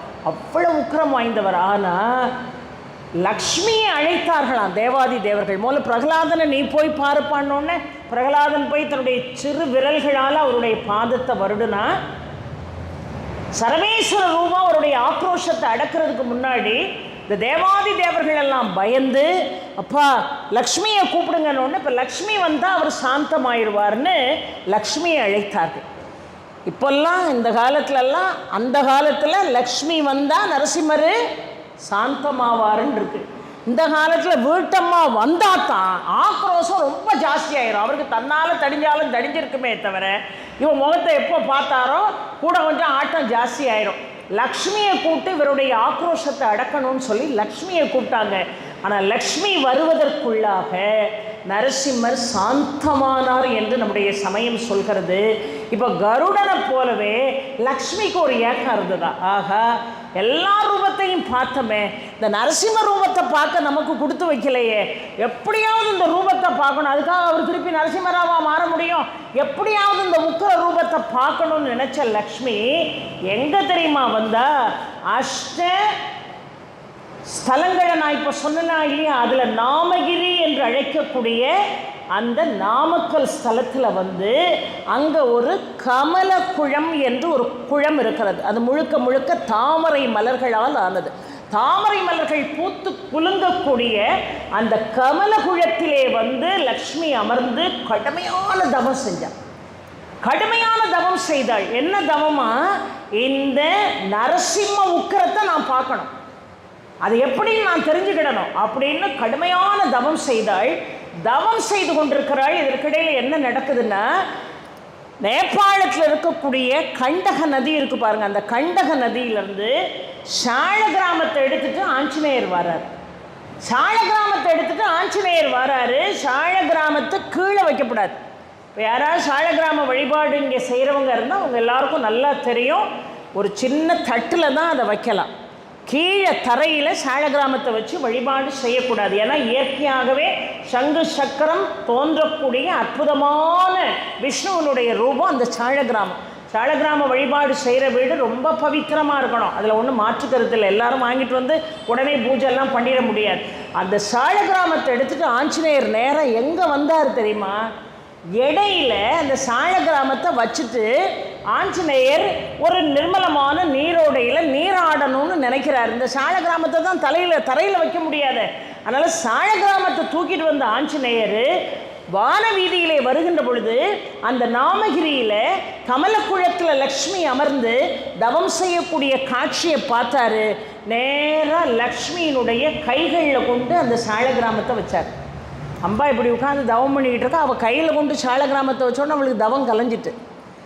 தவம் கலைஞ்சி பார்த்தா என்ன சால கிராமம் நம்ம கையில் இருக்குது, கீழே வைக்கக்கூடாதுமா, இந்த வந்துடுறேன்னு சொல்லிட்டு ஆஞ்சநேயர் போனார். இவ என்ன பண்ணா? லக்ஷ்மி சால கிராமத்தை கீழே வச்சுட்டா. சால கிராமத்தை கீழே வச்சுட்டா. இவர் அங்கேருந்து வந்து என்னம்மா இந்த சால கிராமத்தை கீழே வைக்காதுன்னு சொல்லிட்டு தானே போனேன், இதை கீழே வச்சுட்டியம்மா, இதை நான் எப்படி எடுக்கிறதுன்னா? உன்னால் முடிஞ்சால் எடுத்துக்கோன்ட்டா. ஏன்னா எல்லாமே பகவானுடைய சித்தத்தால் நடக்கு. கண்டக நதியில் போய் சால கிராமத்தை தூக்கிட்டு வேறு எங்கேயுமே போக இடம் இல்லையா, நாமக்கல்ல லக்ஷ்மி தவம் செய்யக்கூடிய இடத்துக்கு ஆஞ்சநேயர் வந்தார். லக்ஷ்மியினுடைய கையில் சால கிராமத்தை கொடுக்க வேண்டும் என்பது பகவான் விஷ்ணுவனுடைய செயல்பாடு. அதுபடி கொண்டு வந்து சால கிராமத்தை வச்சார். இப்போ என்னம்மா கீழே வச்சுட்டீங்க, நான் தான் கையிலே வச்சுருங்க வந்துருவேன்னு சொன்னேன்னொன்னே அவள் சிரிச்சா. அவளுக்கும் நடக்க போகிற விஷயம் என்னன்னு தெரியுமா இல்லையா? அவளும் புன்னகைத்தாள். இப்போ சால கிராமம் கீழே இருக்குது. ஐயோ இது கீழே இருக்கக்கூடாதுன்னு தன்னுடைய வால் முழுவதையும் அந்த சால கிராமத்து மேலே சுற்றினார். ஆஞ்சநேயருக்கு ரொம்ப பவர்ஃபுல் ஆயுதம் இது. கையில் வச்சுருக்கிற கதாயுதத்தை விட அவருடைய வாளுக்கு தான் சக்தி அதிகம். அவர் நேரம் அந்த சால கிராமம் முழுவதையும் அந்த வால் சுற்றி அப்படியே தன்னுடைய பராக்கிரமத்தை வச்சு இழுத்துது பாருங்க. அது அப்படியே வெடித்து சிதறியது. அந்த சால கிராமம் அப்படியே வெடித்து சிதறிய அந்த கிரி தான் இன்னைக்கு நாமகிரி பெரியோர்கள். அந்த ரூபமே அந்த ஆஞ்சநேயரை வழிபாடு செஞ்சுட்டு நேராக நரசிம்மரை பார்க்க போறீங்களே, அந்த குடைவரை கோயிலாக இருக்கக்கூடிய அந்த மலை சால கிராமம் ஆஞ்சநேயருடைய வாலிலே சுற்றி வெடித்து தெரித்து மலைகளாக காட்சி தரக்கூடிய இடம். எவ்வளவு வலிமை வாய்ந்தது என்று பாருங்கள். அங்கே போய் எந்த பிரச்சனையை சொல்லிட்டு வந்தாலும் உடனடியாக உங்கள் பக்கம் நியாயம் இருக்குமே, ஆனால் உடனடியாக அது நிறைவேறும். அப்படியே வெடித்து நாமகிரி மலை தோன்றியது. அந்த உக்கிரத்தை லக்ஷ்மி பார்த்தார். அந்த சின்ன சால கிராமம் வெடித்து மிகப்பெரிய மலைமுகடாக நின்ற காட்சியை பார்த்து பிரமித்தாள். அசரீரி கேட்டது, என்னுடைய உக்கிர ரூபத்தை பார்க்கணும்னு ஆசைப்பட்டு தானே லக்ஷ்மி தவம் செய்தாய், இதுதான் என் சிங்க உக்கிர ரூபம் என்று பகவான் வாக்கு கொடுத்தார் பெரியோர். அந்த மலை சிதறி வெடித்து நின்ற காட்சியை பார்த்தார். அதுதான் என்னுடைய உக்கிர சம்பவம், அதுதான் என்னுடைய உக்கிர ரூபம், அதுதான் இந்த நரசிம்மருடைய ரூபம், இதுதான் அண்ட சராசரங்களை அதிர வைத்த ரூபம் என்று அசரீரி கேட்டது என்று சொன்னால், இந்த கலியுகத்தில் நீங்கள் இறுக்கி பிடிக்க வேண்டிய தெய்வம் நரசிம்மர். ஆனால் அவர்கிட்ட சிறுபிள்ளைத்தனமாக எனக்கு இதை கொடு அதை கொடுன்னு தயவுசெய்து கேட்காதீங்க. உங்களுக்கு என்ன கொடுக்கணும்னு அவருக்கு தெரியும். உங்கள்கிட்ட என்ன குறைபாடு இருக்கோ அந்த குறைபாட்டை நிவர்த்தி செய்ய வேண்டியது அவருடைய பொறுப்பு. ஆக அவரை நம்பிக்கையோடு நீங்கள் இறுகி பிடித்தீர்கள் என்று சொன்னால் முதல்ல என்ன வரும் தெரியுமா? வல்லமை வரும். இந்த மனசு திடம் வரும். இந்த மனசுக்கு நரசிம்மரை வழிபாடு செய்தால் அளவுக்கு அதிகமான தைரியம் வரும். வாழ்க்கையில் எது இருக்கோ இல்லையோ தைரியம் இருக்கிறவன் எல்லாத்தையும் சமாளிச்சிருவான். மனோ வலிமை இருக்கிறவனால எல்லாத்தையும் சமாளிக்க முடியும். ஒரு சின்ன துக்கம் வந்துட்டாலே ஐயோ என்னால் தாங்க முடியலையே, ஐயோ எனக்கு வாய் படபடன்னு வருதே, ஐயோ என்ன செய்யணும்னு தெரியலையேன்னா கடைசி வரைக்கும் எதுவுமே செய்ய முடியாது. என்ன நடக்கும் பார்த்துக்கிடலாம். அடுத்த நிலை என்ன, அடுத்தாப்புல என்ன செய்யணும், இது நடந்து போச்சு சரி அடுத்தது என்ன அப்படின்னு எவன் நினைக்கானோ அவன் வாழ்க்கையில் பயணம் ஸ்மூத்தாக போயிட்டே இருக்கும். அந்த நினைப்பை தரக்கூடிய வழிபாடு என்ன நடந்துரும். நம்ம கூட நரசிம்மர் இருக்காரு, என்ன பெருசாக நடந்துரும் அப்படிங்கிற திடம் வேண்டும் என்று சொன்னால், மனோ வலிமை வேண்டும் என்று சொன்னால் நிச்சயமாக நரசிம்மரை வழிபாடு செய்யுங்கள். ஆனால் அதில் ஒன்று நான் மட்டும் நல்லா இருக்கணும்னு வழிபாடு செய்யாதீங்க. அந்த வழிபாட்டை கொஞ்சமாக தான் அவர் கேட்பார். இந்த காதில் உள்ள அந்த சத்தம் ரொம்ப குறைவாக கேட்கும் பாருங்கள், தாவரங்களுக்கெல்லாம் அப்படி குறைவாக தான் அவர் காதில் விழும். எல்லாரையும் வாழ வைப்பார். எல்லாரும் நல்லா இருக்கணும், எல்லா ஜனங்களும் சந்தோஷமாக இருக்கணும், எனக்கு வந்த துன்பம் வாழ்க்கையில் இன்னொருத்தருக்கு வராமல் இருக்கணுங்கிற ஒரே ஒரு இலக்கணத்தை கடைபிடித்தால் நரசிம்மருடைய அனுகிரகம் நிச்சயமாக உங்களுக்கு உண்டு. அதில் எந்த விதமான சந்தேகமும் இல்லை. அதனால தான் பாரதி பாடுகிறார், நல்லதோர் வீணை செய்தேன் அதை நலங்கட புழுதியில் எறிவதுண்டோ, சொல்லடி சிவசக்தி என்னை சுடர்மிகும் அறிவுடன் படைத்து விட்டாயின். இந்த சுடர்மிகும் அறிவுடன் படைத்தால்தான், சுடர்மிகும் அறிவு நமக்கு இருந்தால் தான் நமக்கு சகலமும் சுபிட்சமாகும். அதனால தான் நல்லதோர் வீணை செய்தே அதை நலங்கட புழுதியில் எறிவதுண்டோ, சொல்லடி சிவசக்தி என்னை சுடர்மிகும் அறிவுடன் படைத்து விட்டாய், வல்லமை தாராயோ இந்த மாநிலம் பயனுற வாழ்வதற்கேன்னா.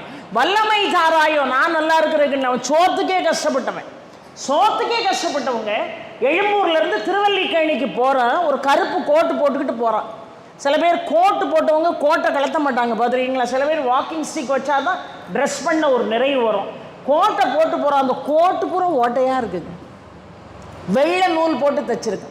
இன்றைக்கி பாரதியை கொண்டாடுறோம், பாரதியை புகழ்கிறோம், பாரதிக்கு எவ்வளோ விழா நடத்துகிறோம், அவன் புத்தகத்தை உட்காந்து மணிக்கணக்கில் படிக்கும். ஆனால் வாழ்ந்த காலத்தில் எந்த வயலாவது மதிச்சானா? எந்த ஒரு புலவனையும் கவிஞனையும் வாழ்கிற காலத்தில் ஒருத்தன் அங்கீகரிச்சுட்டான்னா அந்த சமுதாயம் மலை போல உயர்ந்து நிற்கும்.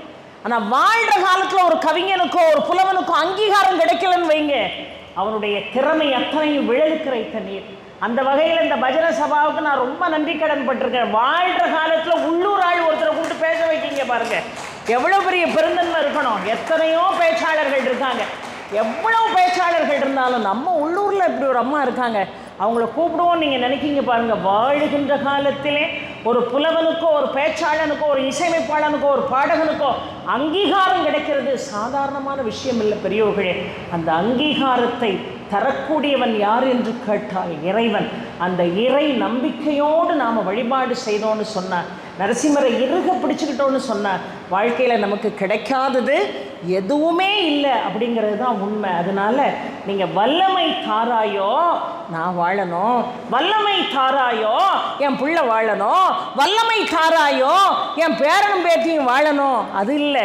வல்லமை தாராயோ என் சகோதர சகோதரி வாழணும், அது இல்லை. வல்லமை தாராயோ இந்த மாநிலம் பயனுற வாழ்வதற்கு. இந்த உலகத்தில் பிறந்த ஒவ்வொரு ஜீவராசிகளும் என் சகோதரன் தான். இந்த உலகத்தில் பிறந்த ஒவ்வொரு ஜீவராசியும் என் தாயாவும் தந்தையாவும் நான் பார்க்குறேன்னு எவன் நினைக்கிறானோ அவனை தேடி நரசிம்மர் என்ன செய்வார்? ஓடியே வருவார் பெரியோர்களே.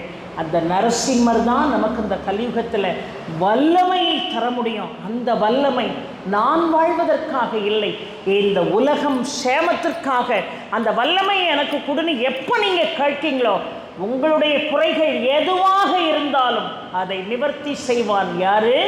நரசிம்மன். ஆக லக்ஷ்மியோடு கூடிய நரசிம்மனை வழிபாடு செய்தால் வலிமையும் கிடைக்கும், ஆரோக்கியமும் கிடைக்கும், செல்வமும் கிடைக்கும், மன நிம்மதியும் கிடைக்கும், சகல சௌபாகியமும் கிடைக்கும். ஆக இந்த அருமையான பங்குனி உத்திர நன்னாளிலே லக்ஷ்மி நரசிம்மரை, அகோபில நரசிம்மரை, மிக அற்புதமாக அஷ்ட நரசிம்மரை சந்திப்பதற்கு பேசுவதற்கு பகவான் ஒரு வாய்ப்பு கொடுத்தான், கேட்பதற்கு உங்களுக்கு ஒரு வாய்ப்பை கொடுத்தான். நீங்கள் என்ன சந்திக்கிறதுக்கும் நான் உங்களை சந்திக்கிறதுக்கும் பகவான் இன்றைக்கு ஒரு நல்ல ஒரு சூழ்நிலை உருவாக்கி கொடுத்திருக்கிறான் என்று சொன்னால் பகவானுக்கு எத்தனை முறை நன்றி சொன்னாலும் தகும் என்பதை இந்த வேளையிலே சொல்லி அருமையாக சிறப்பு செய்த இந்த அற்புதமான விழாக்குழுவை சார்ந்த அன்பர்கள் ஆடிட்டர் ஸ்ரீராம் அவர்கள் தான் முதல்ல இந்த இடத்துக்கு என்னை கூட்டிகிட்டு வந்தாங்க. முதல்ல அவங்க தான் பேசுகிற கூட்டிகிட்டு வந்தாங்க.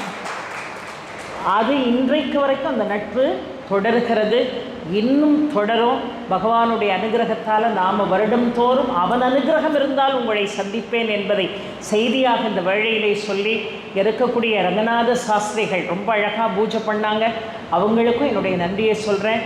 அதை போல ஜெயந்திநாத சுவாமிகள் அவங்களுக்கும் என்னுடைய நன்றியை சொல்கிறேன். அவர்களோடு கைங்கரியம் இறை தொண்டு செய்த அத்துணை பேருடைய பாதார விண்ணங்களையும் தொட்டு வணங்கி தலைவர், பொருளாளர், செயலர், உறுப்பினர்கள், சகல அங்கத்தினர்களுடைய பாதங்களையும் வருடி அவர்களை வழிபாடு செய்து அவர்களுக்கு நன்றி பாராட்டி, எல்லாவற்றுக்கும் மேலாக இத்துணை நேரம் அமைதி காத்து இந்த ஆன்மீக சொற்பொழிவை செவிமடுத்து கேட்ட பார்வையாளர்கள் எல்லோருடைய பாதார விந்தங்களையும் தொட்டு வணங்கி வாய்ப்புக்கு நன்றி கூறி விடைபெறுகிறேன். நன்றி, வணக்கம்.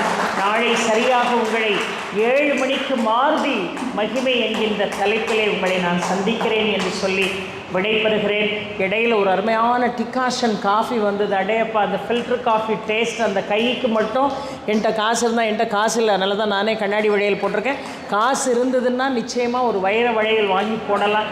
அந்த அளவுக்கு அந்த காஃபி அவ்வளோ ஒரு டேஸ்ட்டாக இருந்தது. இந்த காஃபியை கொடுத்தவங்க அதில் வெறும் காஃபி பொடி மட்டும் இல்லை, அதில் வெறும் சுகர் மட்டும் இல்லை, பால் மட்டும் இல்லை, அவங்க அன்பும் அதில் கலந்திருந்ததுனால தான் அது அவ்வளோ ஒரு பவித்திரமாக இருந்தது. அவர்களுக்கு என்னுடைய நன்றியை பாராட்டி நாளை சரியாக 7 மணிக்கு உங்களை நான் சந்திக்கிறேன். இன்றைக்கு அருமையான கூட்டம்.